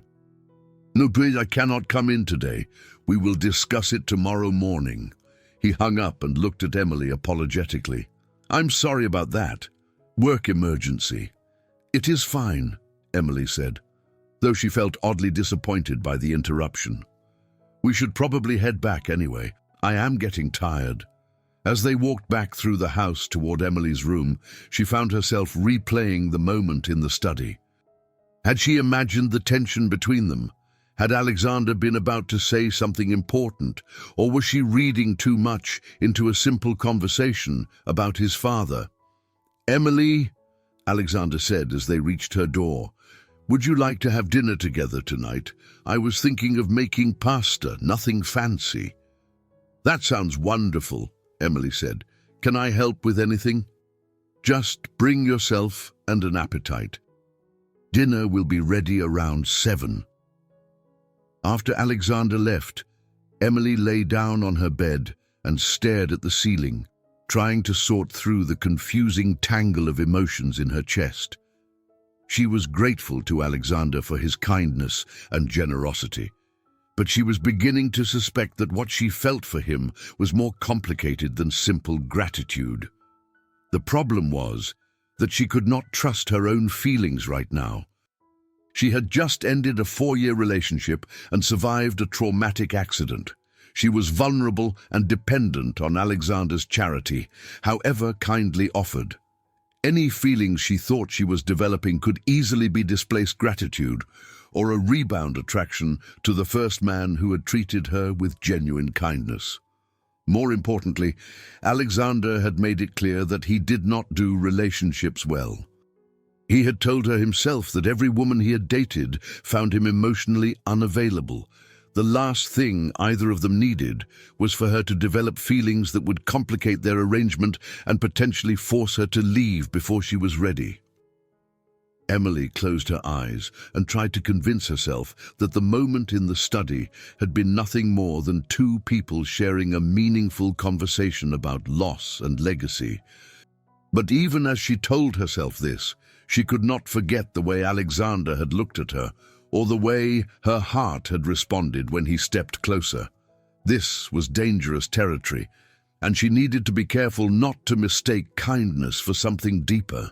Alexander was helping her because he felt responsible for her situation, not because he was attracted to her. She would be wise to remember that and guard her heart accordingly. But as she drifted off for a nap before dinner, Emily could not quite shake the memory of Alexander's voice saying her name, or the feeling that they had been on the verge of crossing a line that might have changed everything between them. Dinner was an exercise in careful politeness, both Emily and Alexander seeming determined to pretend that nothing had shifted between them in his father's study. They talked about safe topics, the weather, Emily's physical therapy appointment scheduled for the following week, a documentary about architecture that Alexander recommended. But underneath the polite conversation, Emily was hyper-aware of everything about him. The way he paused thoughtfully before answering questions, the precise way he cut his food, the brief moments when their eyes met across the table before one of them looked away. "This pasta is incredible," Emily said, twirling linguine around her fork. "Where did you learn to cook like this?" "Trial and error, mostly, and a lot of cooking shows during the pandemic." Alexander refilled her wine glass with a local Pinot Grigio that probably cost more than Emily used to spend on groceries in a week. "My father was actually the better cook in the family. He made this amazing risotto with mushrooms he foraged himself." He foraged mushrooms. "Every spring and fall. He said it was important to understand where your food came from and to maintain a connection to the natural world." Alexander smiled at the memory. "My mother used to worry that he would poison us all, but he was very knowledgeable about what was safe to eat." "That sounds like something my father would have done," Emily said. "He was always trying to teach me survival skills I was convinced I would never need. How to change a tire, how to read a map without GPS, how to start a fire without matches." "Smart man. Did you learn?" "Some of it. I can change a tire and read a map, but I never mastered the fire-starting thing." Emily took a sip of wine, feeling it warm her from the inside. "I used to think he was being overly cautious, but now I understand he was trying to teach me to be self-reliant." "Self-reliance is important, but so is knowing when to accept help." Emily looked at him across the table, wondering if he was talking about her current situation or something more general. "Is that something you struggle with? Accepting help?" Alexander considered the question seriously. "Yes. After my father died, everyone wanted to help me, but I was convinced I had to handle everything myself to prove I was worthy of inheriting his company." "What changed your mind?" "Nearly losing a major client because I was too proud to admit I did not know how to handle a complex zoning issue. James finally sat me down and told me that my father had not built his success alone, and neither could I." That must have been difficult to hear. But it was also liberating in a way. Once I started accepting advice and assistance from people who knew more than I did, everything became more manageable. Emily felt like they were having two conversations at once, one about general principles of independence and interdependence, and another about her specific situation as his houseguest. "Alexander, can I ask you something that might be too personal?" "You can ask." "I might not answer, but you can ask. Do you ever regret offering to let me stay here? I mean, honestly, has it been more complicated or difficult than you expected?" Alexander set down his fork and looked at her seriously. "Emily, I need you to understand something.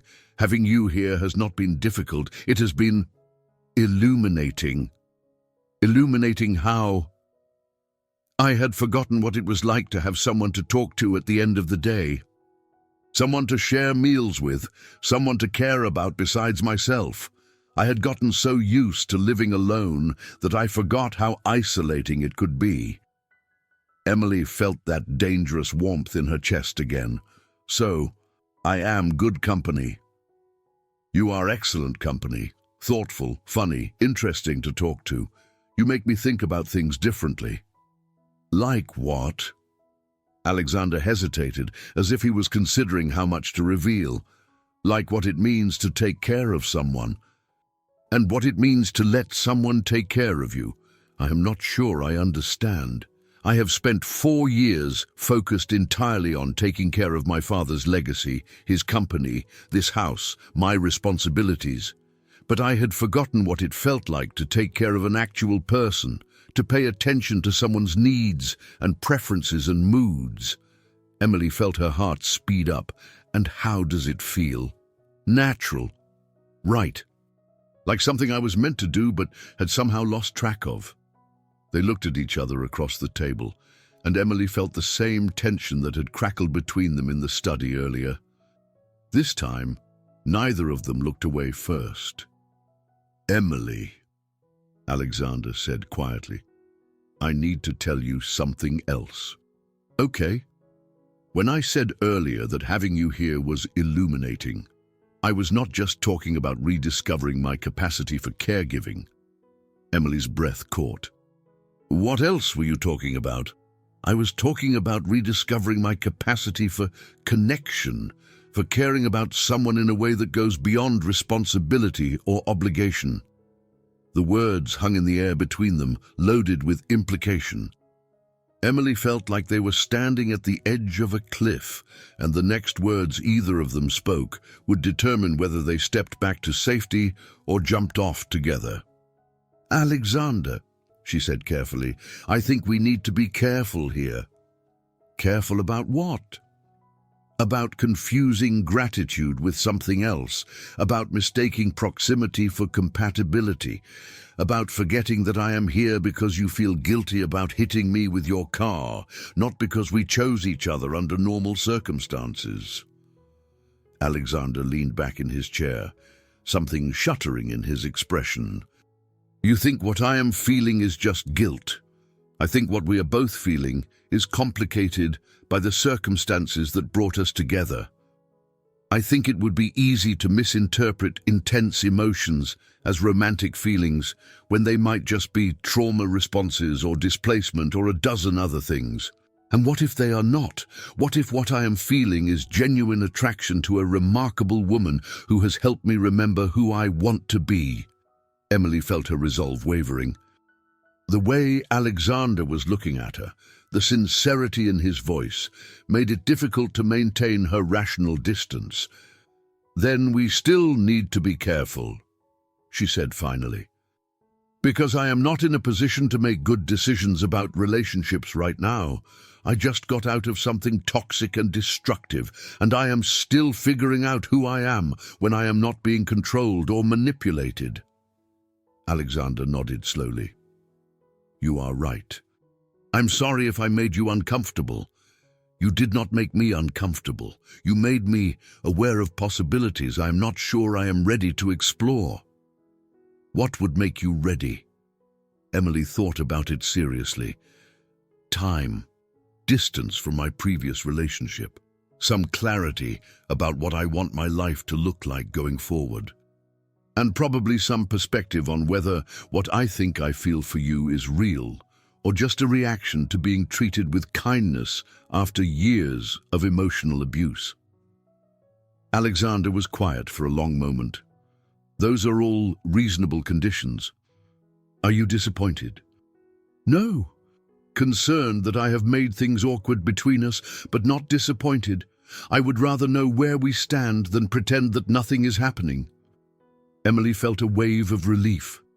So we can go back to being friends and housemates without this conversation hanging over us.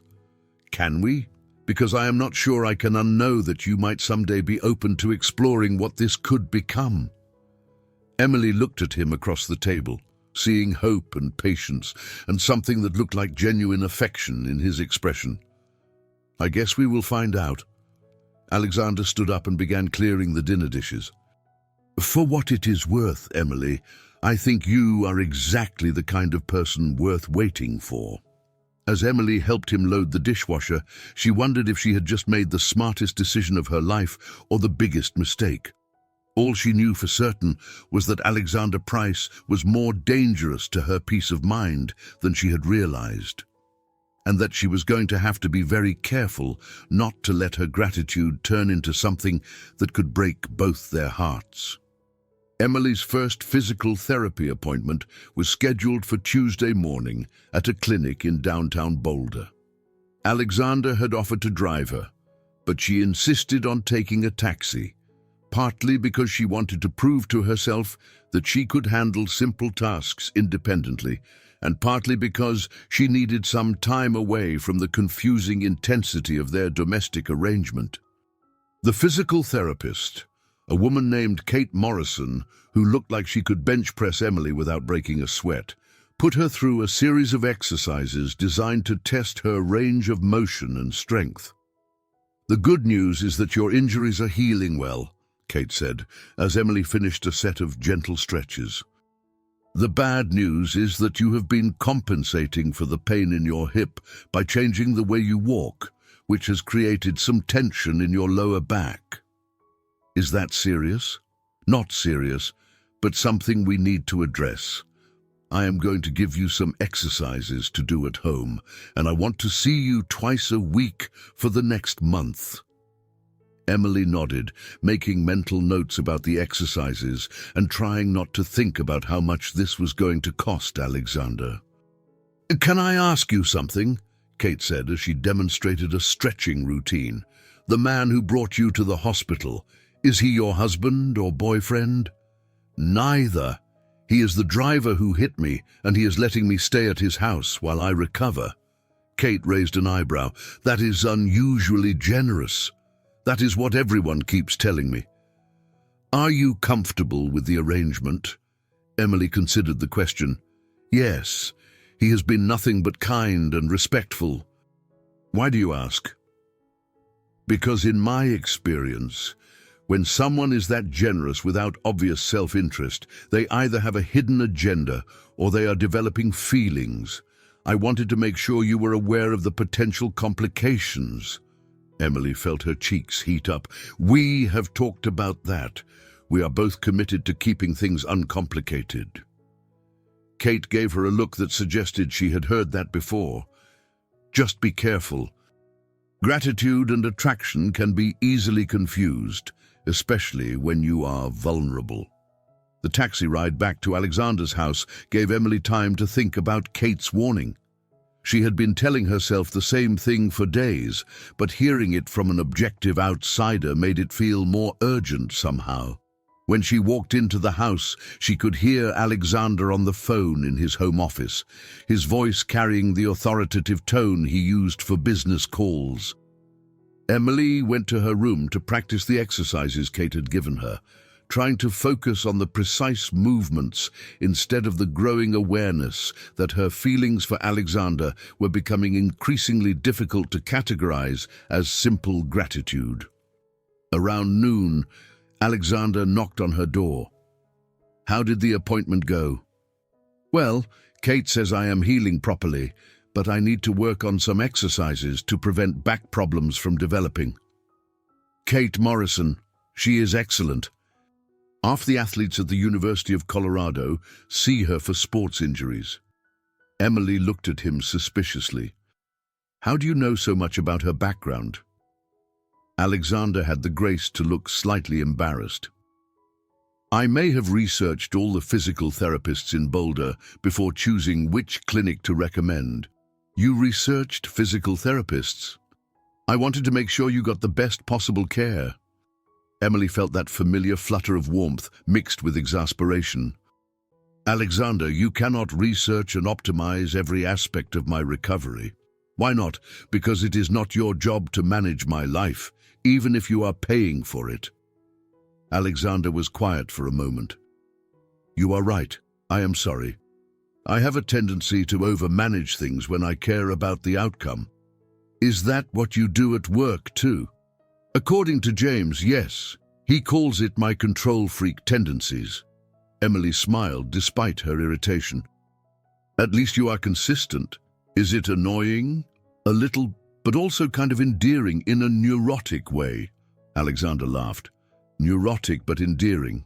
I will take it. They looked at each other for a moment, and Emily felt the now familiar tension crackling between them. It was becoming increasingly difficult to pretend that they were just friends, especially when he looked at her like she was something precious that he wanted to protect and cherish. I should let you get back to work, Emily said, breaking the moment. Actually, I was wondering if you might want to take a walk this afternoon. Kate probably told you that gentle exercise would be good for you, and the weather is beautiful. Emily considered the invitation. A walk sounded lovely, and she was tired of being cooped up inside. But spending more time alone with Alexander felt like playing with fire. Where would we walk? There are trails that start right from the house and wind up into the foothills. Nothing strenuous, just gentle paths through the forest. That sounds nice, but I should warn you, I'm not much of a hiker right now. We will go at whatever pace feels comfortable for you. 2 hours later, they were walking slowly along a narrow trail that meandered through stands of aspen and pine. Emily had borrowed a pair of hiking boots from the mudroom, and Alexander had packed a small backpack with water and snacks. This is beautiful, Emily said, pausing to catch her breath and admire the view back toward Boulder. How far do these trails go? Miles and miles. Some of them connect to the Continental Divide Trail system. My father and I used to hike up to the ridge every weekend when I was a kid. Do you still hike regularly? Alexander shook his head. Not as much as I should. Work tends to consume most of my time. That is a shame. This is too beautiful to ignore. They continued walking, the conversation flowing easily between observations about the landscape and stories from their respective childhoods. Emily found herself relaxing in a way she had not experienced in years, feeling truly present in the moment instead of constantly anxious about the future or regretful about the past. Can I ask you something? Alexander said as they paused beside a small stream. Sure. What do you miss most about your life before the accident? Emily thought about it seriously. The sense of possibility, I guess. Even though I was not happy with Marcus, even though my job was not perfect, I still felt like I had options, like I could make choices about what came next. And now you do not feel that way. Now I feel like I'm completely dependent on your generosity, which means my choices are limited to whatever does not inconvenience or upset you. Alexander frowned. Emily, I hope you know that you do not have to worry about inconveniencing or upsetting me. This is your home for as long as you need it to be. But it is not really my home, is it? It is your home, and you are letting me stay in it. There is a difference. Alexander was quiet for a moment, and Emily wondered if she had hurt his feelings by pointing out the power imbalance in their arrangement. You are right, he said finally. I have been thinking of this as a temporary situation where I help you get back on your feet. But I have not been thinking about how that dynamic affects your sense of agency and independence. I do not want to sound ungrateful, because I am incredibly grateful. But sometimes I feel like a charity project or a pet that needs care and feeding. That is not how I see you at all. How do you see me? Alexander stopped walking and turned to face her. I see you as a strong, intelligent, capable woman who is dealing with extraordinary circumstances with remarkable grace. I see you as someone who makes me want to be a better version of myself. Emily felt her breath catch.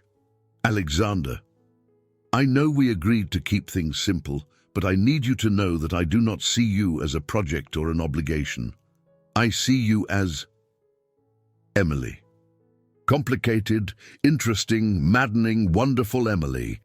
They stood facing each other on the trail, the afternoon light filtering through the trees and casting everything in golden hues. Emily could hear the sound of the stream and the whisper of wind through the aspen leaves, but all of her attention was focused on the man standing in front of her with his heart in his eyes. "What are we doing here?" she asked softly. "I do not know," Alexander admitted. "I know what I want to be doing, but I also know that you need time and space to figure out what you want." "What do you want to be doing?" Alexander stepped closer to her, close enough that she could see the individual flecks of gold in his blue eyes.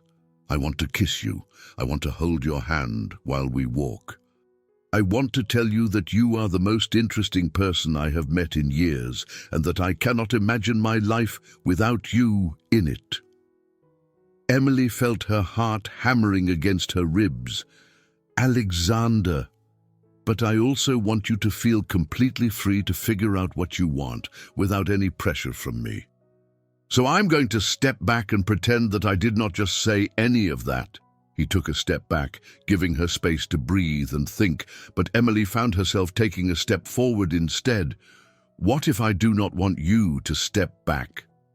What if you do not want me to step back right now? Or what if you do not want me to step back ever?" Emily looked into his eyes, seeing patience and hope and something that looked like love. She thought about Kate's warning about confusing gratitude with attraction. She thought about her own resolve to take time and gain perspective before making any decisions about relationships. Then she thought about how safe and cherished and understood she felt when she was with Alexander, and how that feeling had nothing to do with gratitude and everything to do with recognition. "I do not know yet," she said honestly. "But I know that when you look at me, the way you're looking at me right now, I feel more like myself than I have in years." Alexander reached out and touched her face gently, his thumb tracing the line of her cheekbone. "Then maybe we do not have to figure everything out today. Maybe we can just take it one day at a time and see what develops." Emily leaned into his touch, allowing herself to feel the warmth and tenderness of it. "One day at a time sounds manageable." "Good," Alexander said, dropping his hand but not stepping back, "because I am willing to wait as long as it takes for you to be sure about what you want." As they continued their walk back to the house, Emily realized that she was already more sure than she had admitted. But Kate was right about one thing. She needed to be careful not to mistake the intensity of her current circumstances for clarity about her feelings. The problem was that with each passing day, it became more difficult to imagine a future that did not include Alexander Price. And that was either the best possible thing that could happen to her, or the most dangerous. That evening, Emily lay in her bed, listening to the sound of rain against her windows and thinking about the moment on the trail when Alexander had touched her face. She had felt something shift inside her, a recognition that went beyond gratitude or circumstance or rebound attraction. She was falling for him, actually, truly falling for the man who had accidentally changed her life and then deliberately set about making it better. The realization was terrifying. Emily had spent 4 years with Marcus, learning to doubt her own judgment about relationships. She had ignored red flags and rationalized concerning behavior because she was afraid of being alone. How could she trust herself to recognize healthy attraction when she had been so wrong about Marcus? More importantly, how could she be sure that Alexander's feelings for her were genuine and not just a combination of guilt and proximity? He had told her himself that he was not good at relationships, that every woman he had dated found him emotionally unavailable. What if she was just a project for him, a way to feel better about the accident by playing the role of rescuer? Around midnight, Emily was still awake, her mind spinning with questions and scenarios. She got up to get a drink of water and heard sounds coming from the kitchen, the quiet clink of dishes and the soft hum of the refrigerator opening and closing. She found Alexander standing at the kitchen island in pajama pants and a t-shirt, eating what appeared to be leftover pasta straight from a container. "Midnight snacking?" she asked. Alexander looked up, embarrassed. "I could not sleep, and I was hungry. Sorry if I woke you." "You did not wake me. I could not sleep either." "Too much on your mind?" Emily considered lying, but something about the quiet intimacy of standing in his kitchen in the middle of the night made her want to be honest. "I keep thinking about this afternoon, about what you said on the trail." Alexander set down his fork. "Are you having second thoughts about taking things one day at a time?" "I am having second thoughts about everything. About whether I can trust my own judgment, about whether what I think I feel for you is real, about whether I am just trading one complicated situation for another." Alexander was quiet for a moment. "Those sound like reasonable things to worry about." "Do they? Because sometimes I think I am just making excuses because I am scared." "Scared of what?" Emily climbed onto one of the bar stools across from him, wrapping her arms around herself for comfort. "Scared of making another mistake. Scared of trusting someone who will turn out to be different than I thought. Scared of being vulnerable with someone who might decide I am not worth the trouble." "Emily, I cannot promise that I will never hurt you or disappoint you, but I can promise that I will never deliberately manipulate you or try to control you or make you feel like you are not enough exactly as you are." "How can you promise that? You barely know me." "I know enough. I know that you are kind and thoughtful and resilient. I know that you see the best in people and situations, even when you have every reason to be cynical. I know that you make me want to be a better man than I was before I met you." Emily felt tears prick at the corners of her eyes. "What if what you think you know about me is wrong? What if I am not actually kind or thoughtful or resilient? What if I am just broken and needy and grateful to anyone who shows me basic human decency?" Alexander came around the island and sat on the stool next to her, close enough that she could feel the warmth radiating from his body. "Emily, look at me." She turned to face him, seeing nothing but sincerity in his expression. "You are not broken. You are healing. There is a difference, and you are not needy. You are human, which means you have needs like everyone else. There is nothing wrong with needing safety and kindness and connection. But what if I am confusing gratitude with love?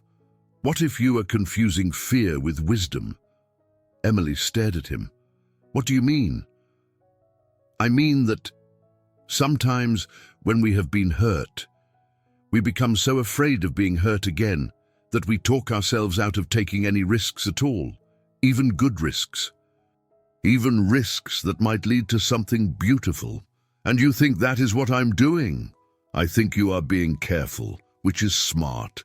But I also think you might be so focused on protecting yourself that you are not allowing yourself to feel what is actually happening between us." Emily considered this. "And what do you think is happening between us?" Alexander reached out and took her hand, intertwining their fingers. "I think we are falling in love with each other, and it scares us both because neither of us was looking for this and neither of us expected it." Emily looked down at their joined hands, struck by how right it felt to have her fingers threaded through his. "I was not looking for this. Neither was I. But sometimes the best things in life are the ones we never saw coming." They sat in comfortable silence for a moment, the rain pattering against the windows and the house settling around them. "Alexander, what if we try this and it does not work? What if we ruin what we have by turning it into something romantic? Then we deal with that if it happens. But Emily, what if we do not try and we spend the rest of our lives wondering what could have been?" Emily felt something loosen in her chest, a knot of fear and resistance that had been there since the moment she admitted to herself that she was attracted to him. "I am scared," she whispered. "So am I, but I am more scared of letting you go without giving this a real chance." Emily looked up at him, seeing her own hopes and fears reflected in his expression. Okay, okay, okay, let us try. One day at a time, like you said. No promises about forever. No pressure to figure everything out immediately. Just let us see what happens. Alexander smiled, and Emily felt her heart flip in her chest. Are you sure? No, but I am sure that I want to find out what this could become. Alexander lifted their joined hands and kissed her knuckles gently. Thank you for being brave enough to try. Thank you for being patient enough to wait. They sat together in the quiet kitchen, holding hands and listening to the rain, and Emily felt something she had not experienced in years, the thrilling, terrifying, wonderful sensation of standing at the beginning of something that could change her entire life. For better or worse, she was about to find out what it felt like to fall in love with Alexander Price. And despite all her fears and reservations, she could not wait to discover where it would lead them. The next morning brought brilliant sunshine and the kind of crystal-clear air that made the mountains look close enough to touch. Emily woke up feeling lighter than she had in days, though she could not decide if it was because she had finally admitted her feelings for Alexander or because she had finally gotten a full night's sleep.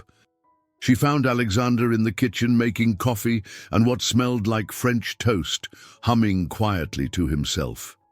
He looked up when she entered, and the smile that spread across his face made her stomach flip. "Good morning," he said, crossing to her and dropping a light kiss on her forehead. "How did you sleep?"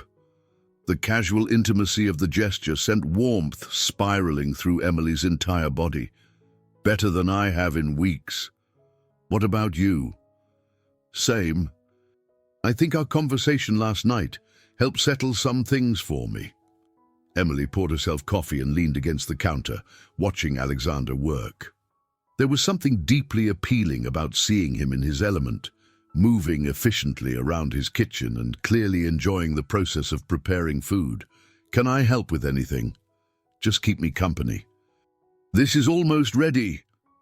As they ate breakfast, Emily found herself studying Alexander's face, looking for signs that he regretted their late-night conversation or felt awkward about the shift in their relationship. But he seemed relaxed and happy, more at ease than she had seen him since the day they met. "What are your plans for today?" Alexander asked as he refilled her coffee cup. "Physical therapy exercises, and I thought I might start seriously looking for jobs. I've been putting it off, but I need to start planning for my future." "That makes sense. Do you want to use my home office? It has a better computer setup than the laptop in your room." "Are you sure? I do not want to interrupt your work. I'm going to be out most of the day anyway. James and I have site visits for 3 different projects, and then I have a dinner meeting with a potential client." Emily felt a stab of disappointment that she would not see him until late evening. The realization that she was already missing him before he had even left was both thrilling and concerning. That sounds like a busy day. Too busy, probably. But it is important to stay on top of existing projects while pursuing new ones. After Alexander left, Emily settled into his home office and opened her laptop. The room was distinctly masculine, dark wood furniture, leather chairs, and walls lined with architectural drawings and photographs of completed projects. But it was also comfortable and inviting, with large windows overlooking the garden and classical music playing softly from hidden speakers. Emily spent the morning updating her resume and browsing job listings, but found it difficult to concentrate. Every few minutes, her mind would drift back to the conversation she and Alexander had shared the night before, or to the gentle kiss he had pressed to her forehead that morning. Around noon, her phone rang. The caller ID showed her former supervisor from Reynolds and Associates. "Emily, this is Jennifer Martinez. I hope you do not mind me calling." "Of course not, Jennifer. How are you?" "I am well. Thank you. Listen, I wanted to reach out because I heard about your accident from some of the other staff. Are you okay? Emily was touched by the concern in Jennifer's voice. I am recovering well, thank you for asking. Good, I am so glad to hear that. The reason I am calling is that I have a proposition for you. Oh, a friend of mine runs a small marketing firm here in Denver, and she is looking for someone with your exact skill set. It would be freelance work initially, but there is potential for it to become a permanent position if things work out well. Emily felt her heart speed up. What kind of work? Mostly non-profit clients and small businesses.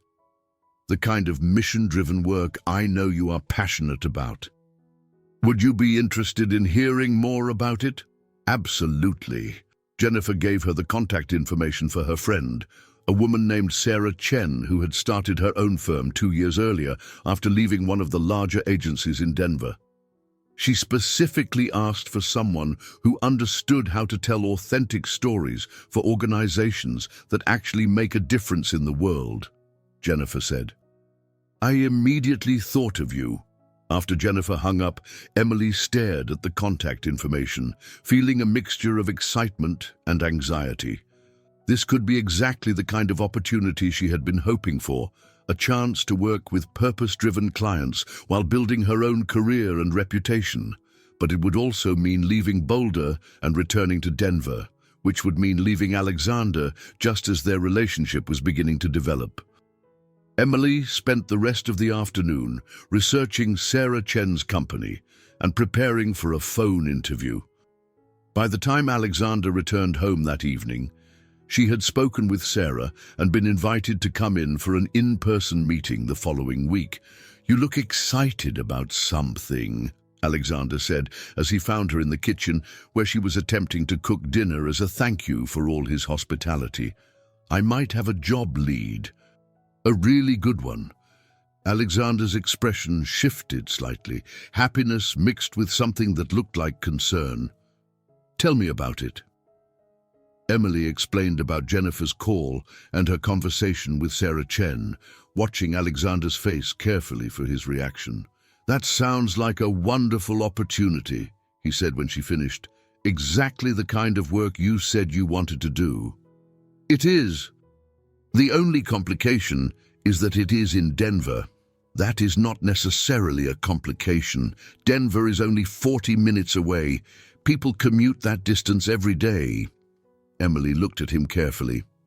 But it would mean me finding my own place to live, getting my own life back together. It would mean not living here anymore. Alexander was quiet for a moment, and Emily could see him processing the implications. Emily, I want you to pursue every opportunity that interests you. Do not make decisions about your career based on our living arrangement. But what about us? What about what we decided last night? Alexander crossed to her and took her hands. What we decided last night was to take things one day at a time and see what develops. That does not change just because you might be working in Denver. Does it not? No. If anything, it might be better for you to have your own space and your own income and your own life. That way, if you decide you want to be with me, it will be because you choose to be, not because you feel trapped by circumstances. Emily felt a wave of relief mixed with admiration. You really mean that? I really mean that. I want you to be with me because you want to be, not because you have nowhere else to go. Emily stood on her tiptoes and kissed him gently, a soft press of lips that was both a thank you and a promise. What was that for? Alexander asked against her mouth. For being the kind of man who wants me to have choices instead of trying to limit them. Emily, I will always want you to have choices, even if one of those choices is not being with me. Emily looked into his eyes, seeing love and sacrifice and the kind of unselfish caring that she had never experienced before. Alexander Price, she said softly. I think I am falling in love with you. Think? No. I know I am falling in love with you. Alexander's smile was radiant. Good, because I know I am falling in love with you too. They stood in his kitchen, holding each other and swaying slightly to music that only they could hear. And Emily realized that for the first time in her adult life, she was with someone who wanted her to fly instead of trying to clip her wings. Whatever happened with the job in Denver, whatever the future held for them, she knew that Alexander Price had already given her the most precious gift possible, the freedom to choose her own path and the confidence that she was strong enough to walk it. The drive to Denver for Emily's interview with Sarah Chen felt like traveling between two different versions of her life. As Alexander's house disappeared in the rearview mirror, Emily found herself caught between excitement about the job opportunity and reluctance to leave the sanctuary she had found in Boulder. "You are quiet," Alexander observed as they navigated the morning traffic. He had insisted on driving her to the interview, despite Emily's protests that she could take the bus. Just nervous, I guess. About the interview? About the interview. About what it might mean. About leaving the life we have been building together. Alexander reached over and took her hand. "Emily, we are not building a life together yet. We are figuring out whether we want to build a life together. There is a difference." "Is there?" "Yes. And part of figuring that out is making sure that we both have independent lives and identities. I do not want you to choose me because I am your only option. I want you to choose me because I am your best option." Emily squeezed his hand.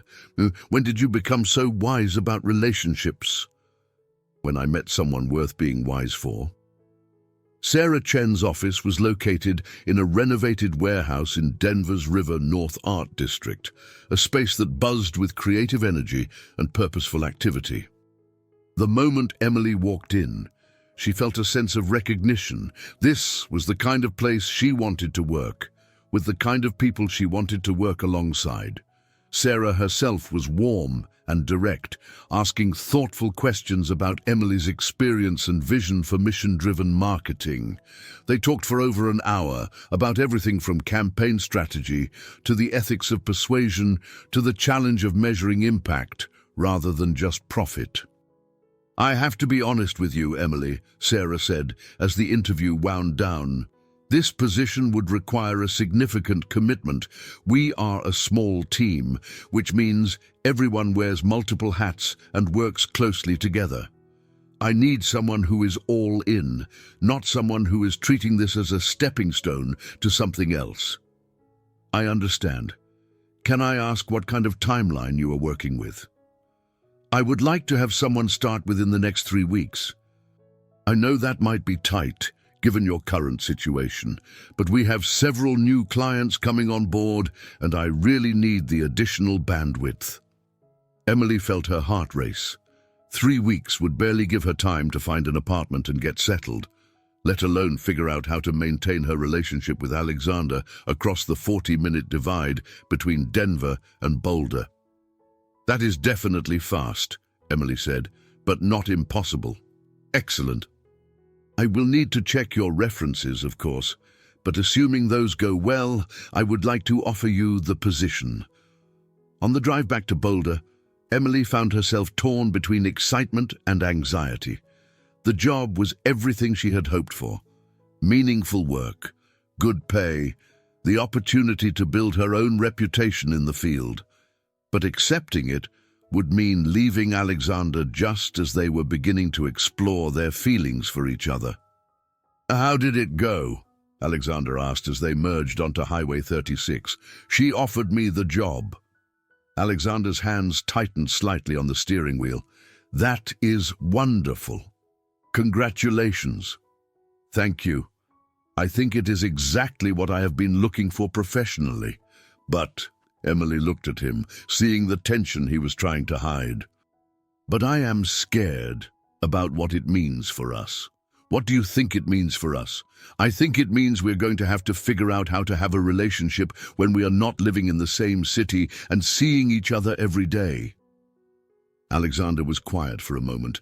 Are you planning to accept the offer? I think so, unless you think I should not. Emily, I cannot tell you whether or not to accept a job offer. That decision has to be yours alone. But I can ask for your opinion. Alexander pulled over at a scenic overlook and turned to face her. My opinion is that you should absolutely accept this job. It sounds like everything you wanted professionally, and you deserve the chance to build the career you have always dreamed of. Even if it means us living in different cities. Even if it means us living in different cities. Emily, if what we have is real, it will survive the logistics of a 40-minute commute. If it is not real, then it is better that we find out now rather than later. Emily felt tears prick at the corners of her eyes. I do not want to lose what we have found together. You are not going to lose it. We are just going to have to work a little harder to nurture it. Emily looked out at the view of the Front Range, the mountains standing tall and unchanging against the blue sky. When I was a little girl, my father used to tell me that the best things in life were worth fighting for. I think this might be one of those things. I think so too. They sat in comfortable silence for a moment, holding hands and watching a hawk circle overhead. Alexander, can I ask you something? Always.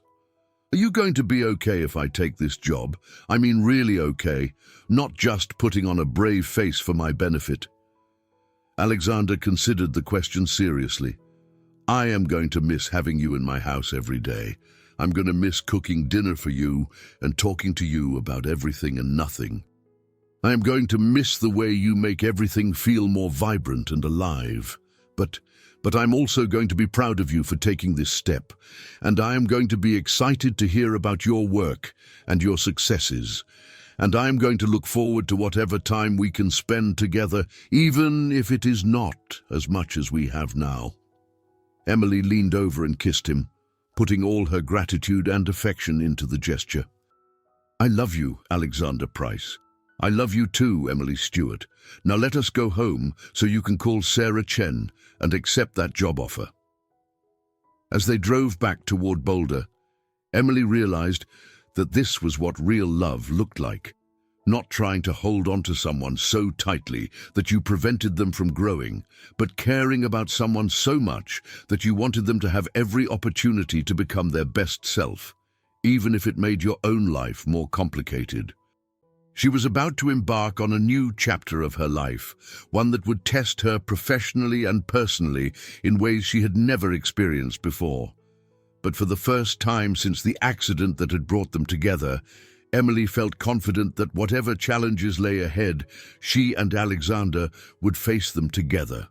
2 weeks into her new job with Sarah Chen's firm, Emily was discovering the intoxicating pleasure of work that actually mattered. She had just finished a campaign strategy for a literacy non-profit that could potentially reach thousands of underserved children when her phone buzzed with an unknown Denver number. Emily Stewart speaking. Well, look who landed on her feet. Emily's blood turned to ice water. Marcus Gerard's voice, with its familiar blend of charm and menace, transported her instantly back to the worst day of her life. Marcus! How did you get this number? I have my ways, darling. Congratulations on the new job, by the way. Sarah Chen Marketing Solutions. Very impressive for someone who was unemployed and homeless just 2 months ago. Emily's hand tightened on the phone. What do you want? What I want is to have a civilized conversation with my former fiancé about some financial matters that need settling between us. We do not have any financial matters to settle. Marcus laughed, the sound making Emily's skin crawl. Oh, but we do. You see, I have been doing some research on your current living situation. Very interesting story about how you ended up in that mansion in Boulder, car accident with a wealthy CEO. What are the odds? Emily felt her stomach drop. I do not know what you are implying, but I am not implying anything, sweetheart. I am stating facts. You were hit by Alexander Price's car on the same day I threw you out. Within hours, you were living in his house. Some people might call that an incredible coincidence. Others might call it a calculated scheme. That is insane. I was crossing the street. It was an accident.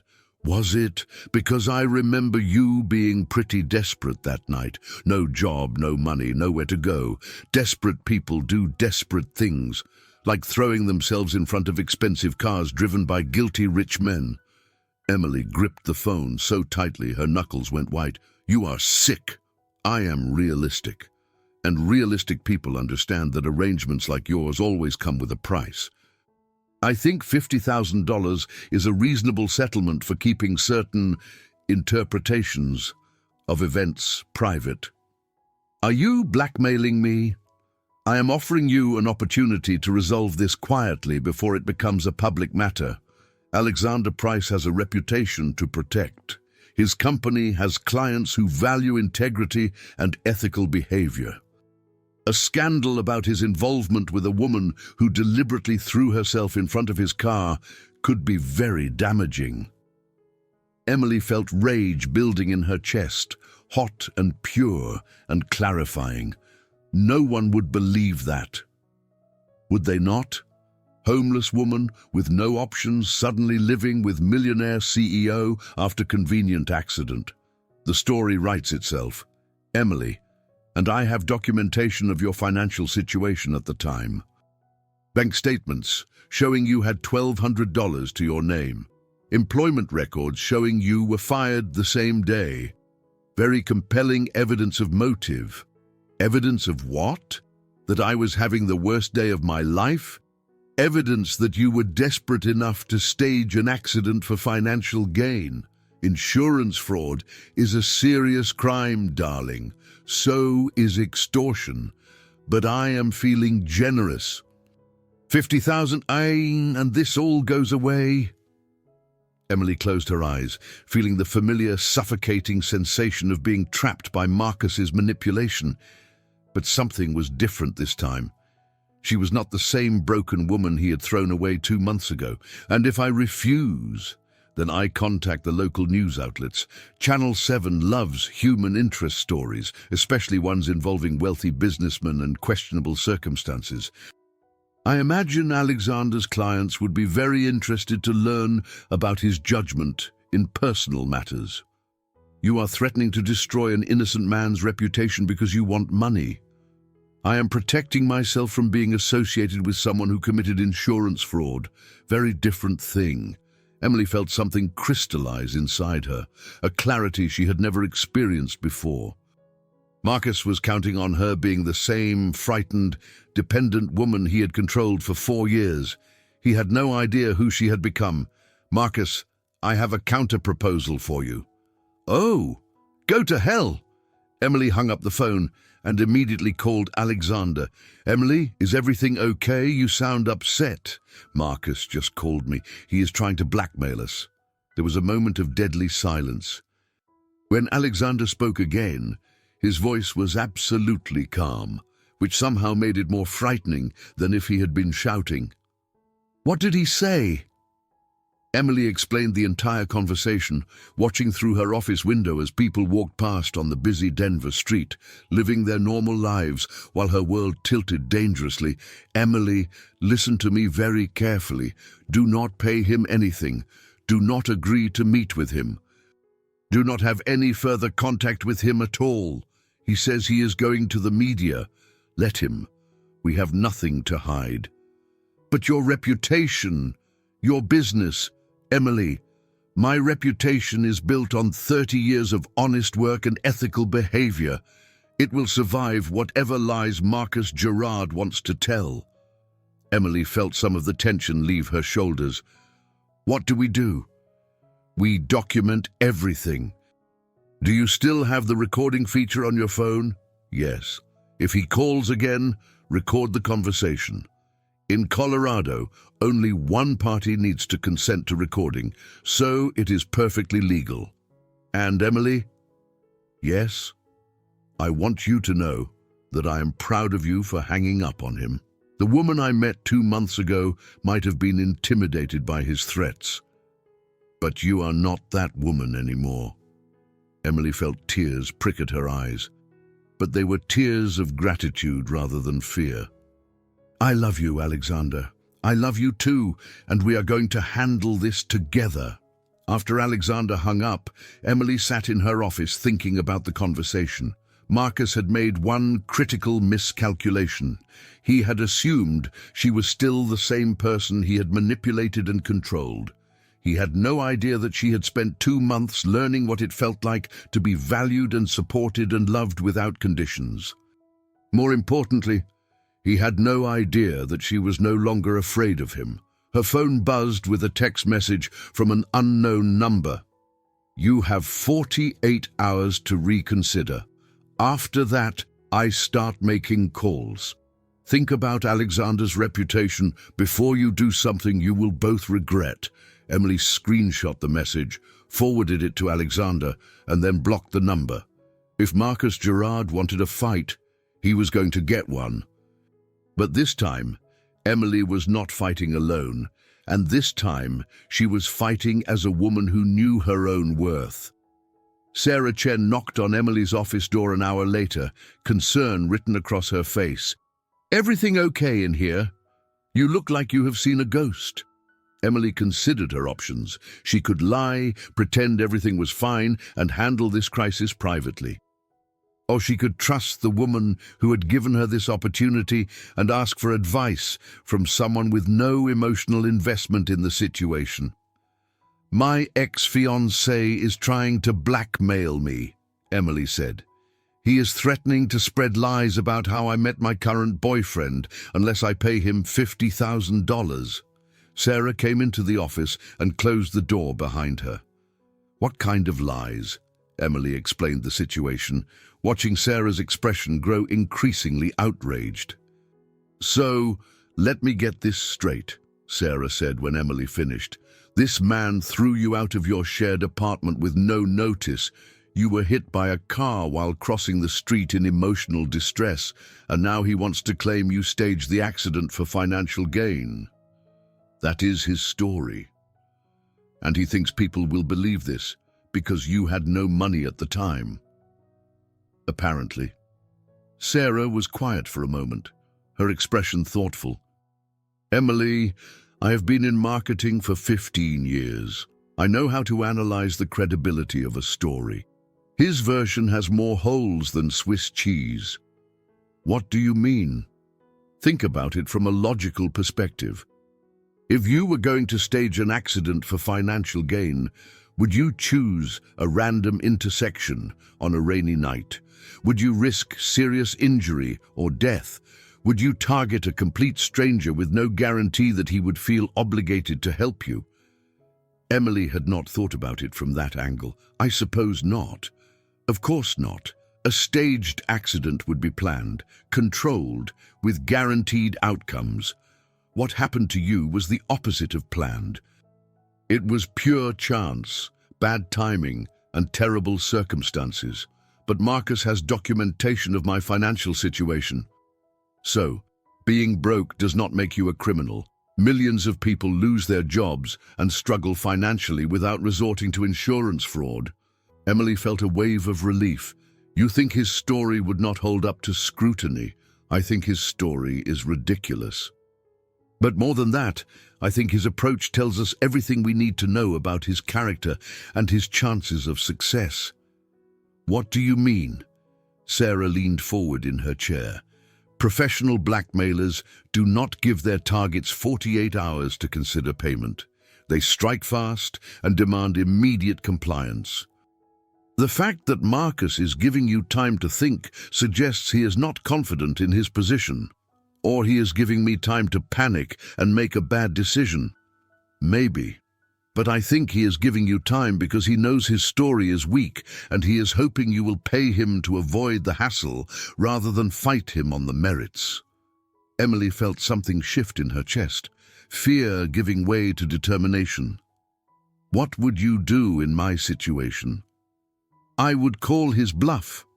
I would document every threat he makes, consult with an attorney about harassment and extortion charges, and let him know that I was prepared to fight him in court if necessary, even if it meant negative publicity.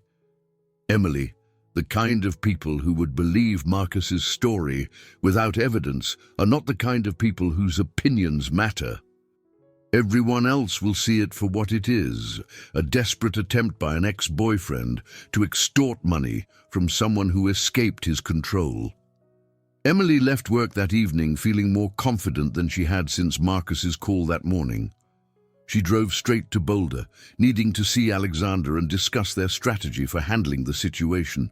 She found him in his home office, surrounded by legal documents and looking grimly determined. "How was the rest of your day?" he asked, pulling her into his arms. "Better once I talked to Sarah.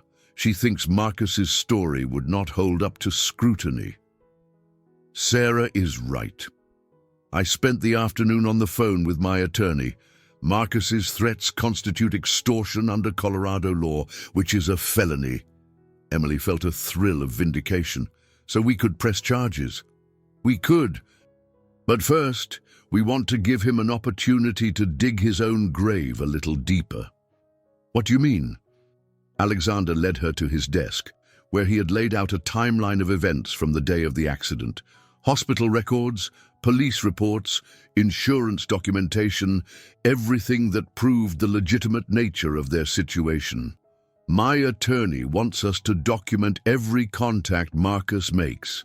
If he calls again, record the conversation. If he sends more texts, screenshot them, build a paper trail that shows a pattern of harassment and extortion. And then we present him with a choice. Stop the harassment immediately, or face criminal charges for extortion." Emily studied the documents on Alexander's desk, feeling a surge of gratitude for his methodical approach to the problem. "You really think this will work?" "Emily, I think Marcus Gerard is a bully who has spent years intimidating you because he could, but bullies usually back down when they encounter real resistance. And if he does not back down," Alexander's expression hardened, "then we destroy him legally and financially. I'm not going to let anyone threaten you or spread lies about us. Not now. Not ever." Emily felt something warm and fierce unfurl in her chest. For 4 years, she had endured Marcus's emotional abuse because she thought she had no choice. Now, she was with a man who was prepared to fight for her, protect her, and ensure that she never had to face that kind of treatment again. "I love you," she said, meaning it more than she had ever meant anything in her life. "I love you too. And tomorrow, we are going to show Marcus Gerard what happens when he messes with people who refuse to be victims." As they worked together that evening, preparing their defense against Marcus's threats, Emily realized that this confrontation was about more than money or reputation. It was about finally closing the door on the part of her life where she had been weak and afraid and dependent on someone who did not deserve her. Tomorrow, she would face Marcus Gerard as the strong, confident, supported woman she had become, and she was going to win. Marcus called again the next morning, exactly 48 hours after his first contact. This time, Emily was ready for him. "Have you reconsidered my proposal?"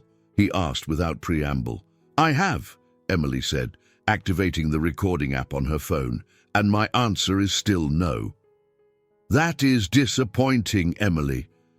I had hoped you would be more reasonable. What I am being is smart. I consulted with an attorney yesterday, Marcus. Did you know that extortion is a felony in Colorado?"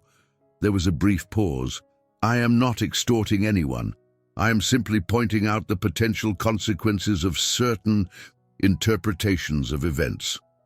"You are demanding $50,000 in exchange for not spreading lies about me and Alexander. That is the textbook definition of extortion. I prefer to think of it as offering you an opportunity to avoid negative publicity." Emily felt her confidence growing with each word. Marcus sounded less certain than he had the day before, more defensive. Here is what is going to happen, Marcus.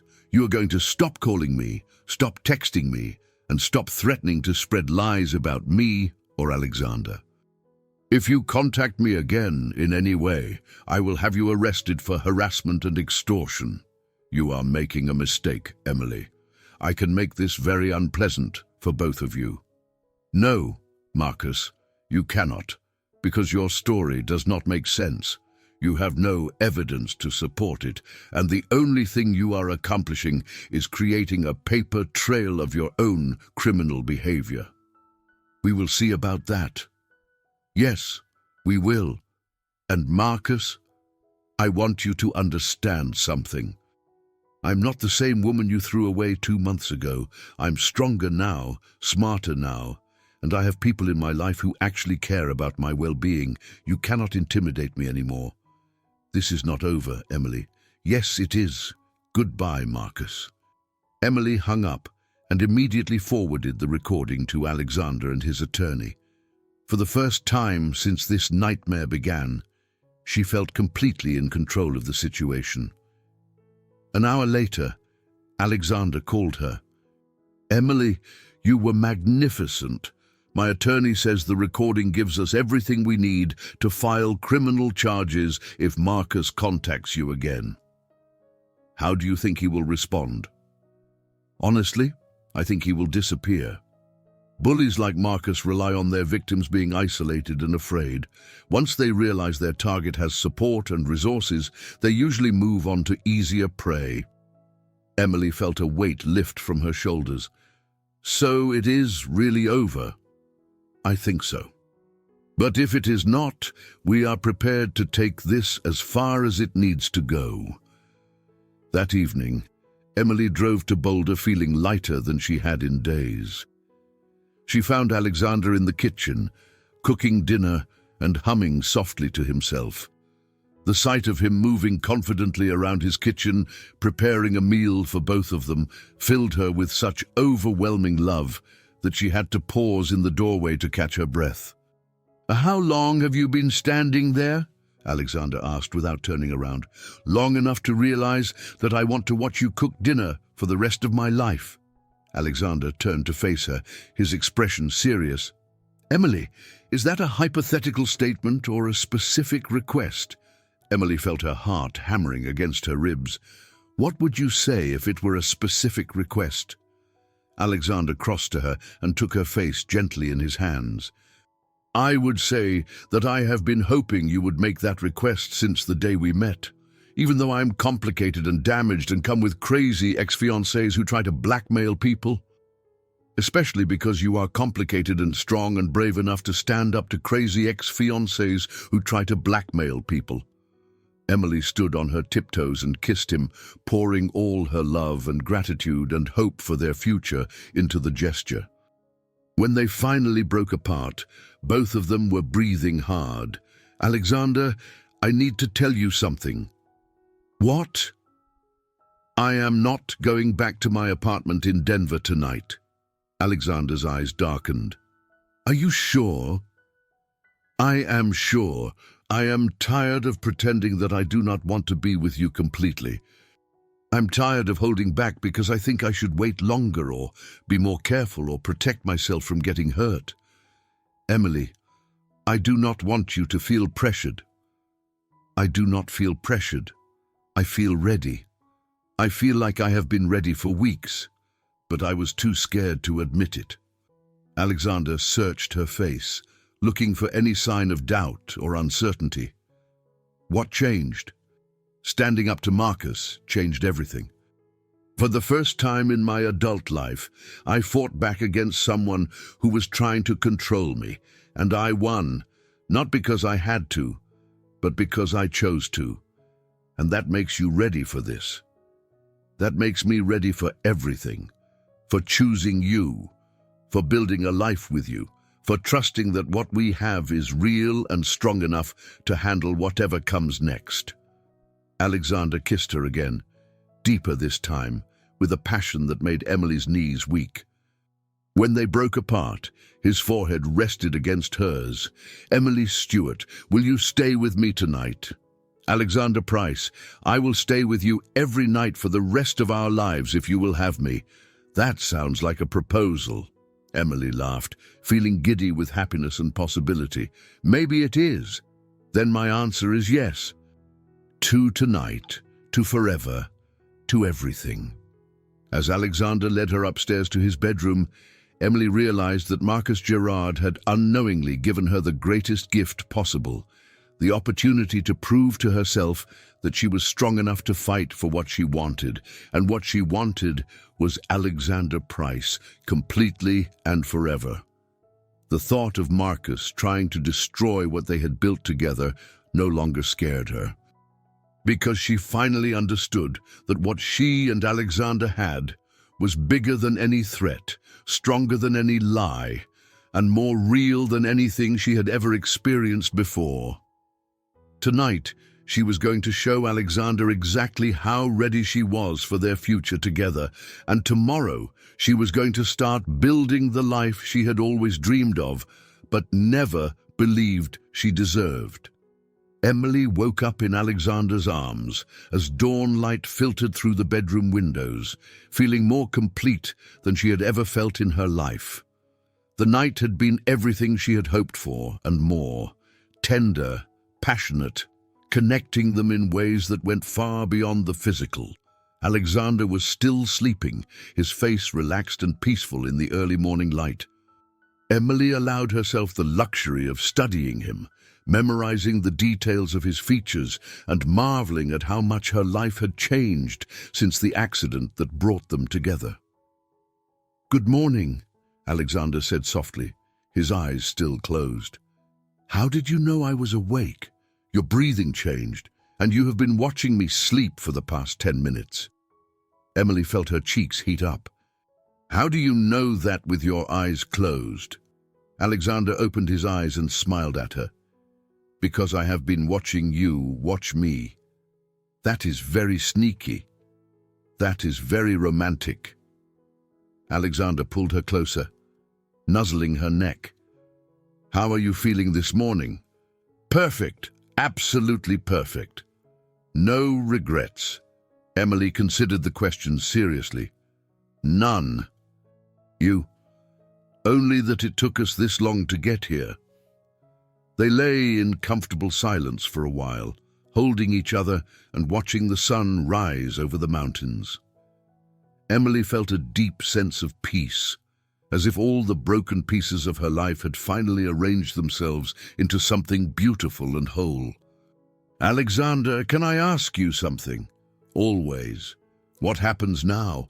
I mean, with us, with my job in Denver, with the logistics of building a life together."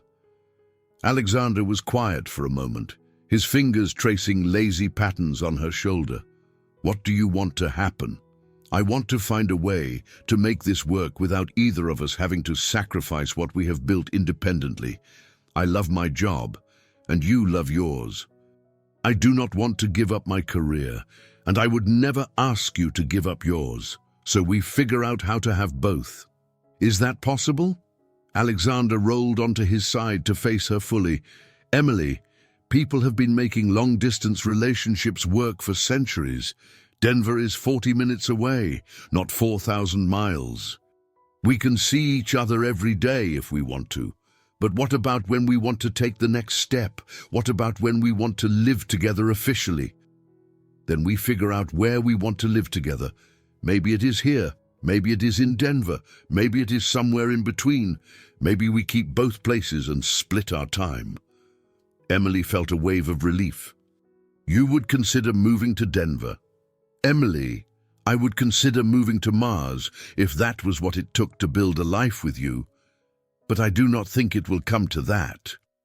What do you think it will come to?"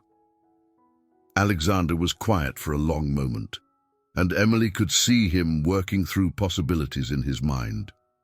"I think," he said finally, "that we spend the next few months figuring out what our ideal life looks like. We date properly, across the distance, and see how we function as a couple when we both have our own careers and responsibilities. And then Then we make decisions about the future based on what we learn about ourselves and each other. Emily felt a flutter of anxiety. What if we learn things we do not like? Then we deal with those things honestly and openly. Emily, I am not going into this relationship assuming it will be easy. I'm going into it knowing that it will be worth whatever work it requires, even if I turn out to be difficult or demanding or more damaged than you realized. Alexander laughed. Sweetheart, I have seen you at your most vulnerable and frightened, and I fell in love with you anyway. I think we are past the point of worrying about whether you are too damaged for me. Emily felt tears prick at her eyes. I love you so much, it scares me sometimes. Good. Love should be a little scary. It means you are taking a real risk on something that matters. They were interrupted by the sound of Alexander's phone buzzing on the nightstand. He glanced at the screen and frowned. Unknown number. Should I answer it? Emily felt her stomach clench. It might be Marcus. Alexander answered the call, his voice cool and professional. Alexander Price speaking. Emily could hear the sound of a voice on the other end, but could not make out the words. Alexander's expression grew increasingly dark as he listened. I see. And you are calling because... No. I think you misunderstand the situation. Let me be very clear about something. If you contact me or Emily again, I will have you arrested. Do you understand? More talking from the other end. I do not care what you think you know, or what you think you can prove. What I know is that you are harassing and threatening two innocent people, and that behavior ends now. Alexander hung up the phone and looked at Emily grimly. That was Marcus. That was Marcus. He says he has contacted a reporter at Channel 7, and they are interested in his story. Emily felt panic rising in her chest. What did you tell him? I told him that if he contacts us again, I will have him arrested, and I meant it. Emily sat up in bed, pulling the sheet around herself. Alexander, what if he actually goes through with it? What if he convinces someone to run his story? Alexander sat up beside her and took her hands. Then we deal with it. Emily, I meant what I said yesterday. My reputation is built on 30 years of ethical behavior. It will survive whatever lies Marcus wants to tell, but the publicity, the questions, the damage to your business will be temporary and manageable. Emily, I am not going to let fear of bad publicity prevent me from living my life or being with the woman I love. Emily looked into his eyes, seeing nothing but calm certainty. You really mean that? I really mean that. And I want you to understand something else. Marcus is doing this because he knows he has lost you forever. This is his last desperate attempt to maintain some kind of control over your life. So, what do? We live our lives. We go to work. We spend time together. We build our relationship. And if Marcus wants to make a fool of himself on television, that is his choice. Emily felt some of her panic subside. You make it sound simple. It is simple. The hard part is not letting him make it complicated. Alexander's phone buzzed with a text message. He glanced at it and smiled grimly. What is it? My attorney. He says if Marcus contacts any media outlets, we can add defamation to the list of charges we file against him. Emily felt a spark of vindictive satisfaction. Good. Emily, I want you to promise me something. What? Promise me that you will not let Marcus's threats steal your happiness about last night, or your excitement about our future together. Emily considered this seriously. I promise. But only if you promise me something too. Anything. Promise me that if this situation becomes more than you bargained for, if it threatens your business or your reputation in ways we cannot control, you will tell me honestly instead of trying to protect my feelings. Alexander leaned over and kissed her forehead. I promise. But Emily, I do not think it will come to that. Why not? Because bullies like Marcus are fundamentally cowards. They make threats they cannot follow through on, and they count on their targets being too scared to call their bluff. And we are calling his bluff. We are living our lives and refusing to be intimidated by empty threats. As they got dressed and prepared for their respective workdays, Emily found herself feeling oddly grateful for Marcus's latest round of threats. His desperate attempts to regain control over her life had clarified something important. She was no longer the frightened, dependent woman who had tolerated his abuse for 4 years. She was a woman who fought back, who stood up for herself and the people she loved, who refused to be controlled by fear or manipulation, and that woman was more than capable of handling whatever Marcus Gerard could throw at her. More importantly, that woman deserved Alexander Price and the beautiful life they were building together. Whatever challenges lay ahead, Emily was ready to face them as the strong, confident, deeply loved woman she had become. The accident that had brought them together might have been random and traumatic, but everything that had grown from it was intentional and chosen and real. And no amount of threats or lies or desperate manipulation from her past was going to change that. The Channel 7 news story never materialized. Whether the reporter had seen through Marcus's lies or simply found the story insufficiently compelling, Emily never knew. But as days turned into weeks without any media contact, it became clear that Marcus's threats had been empty bluster. 3 weeks after his final phone call, Emily received a certified letter at her Denver apartment. Inside was a handwritten note from Marcus. "Emily, I realize I may have been too aggressive in my recent communications.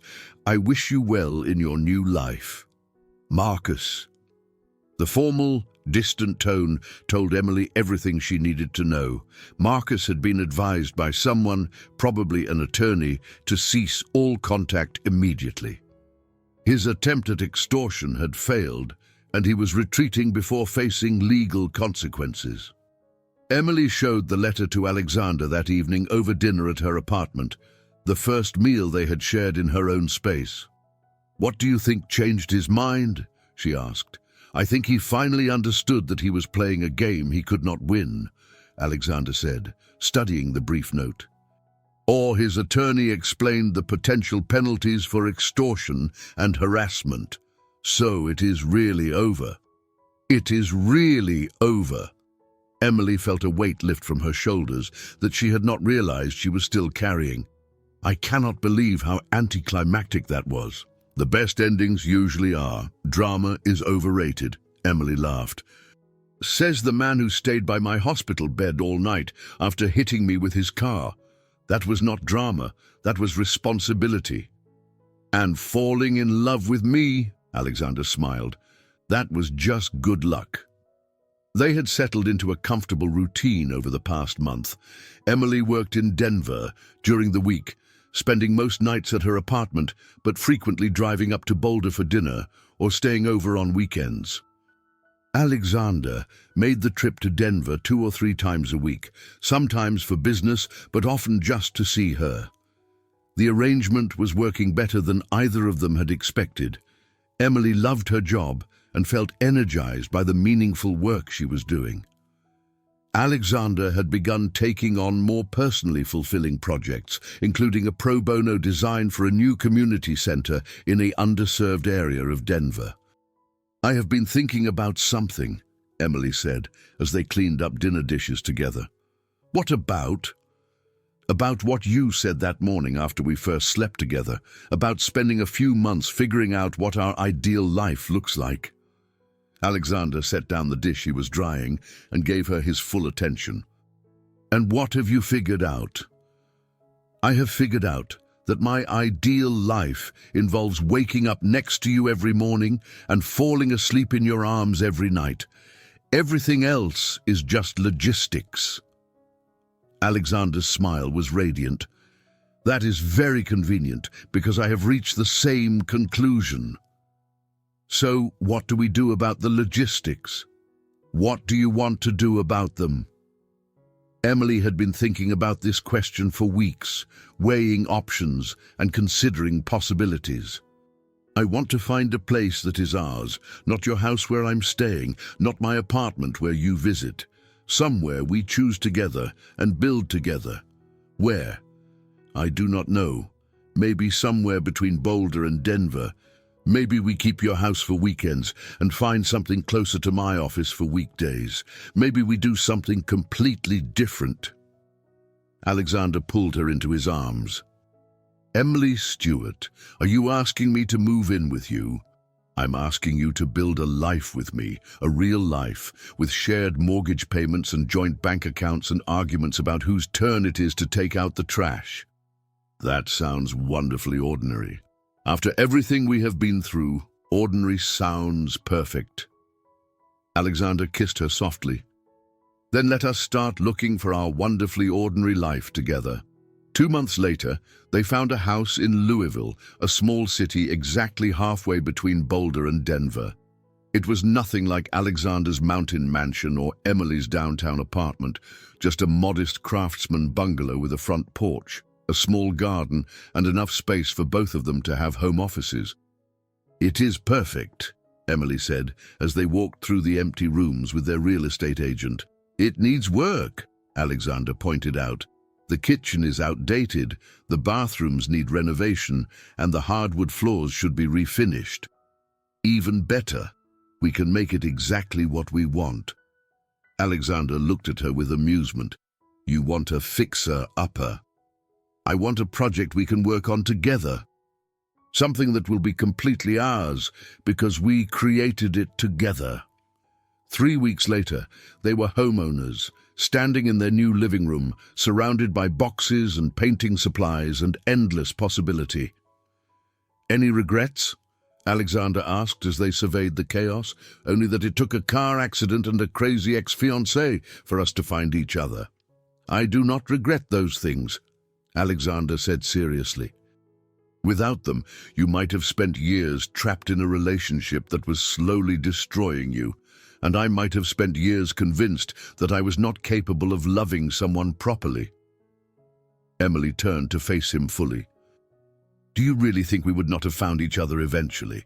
I think we found each other when we were both ready to be found.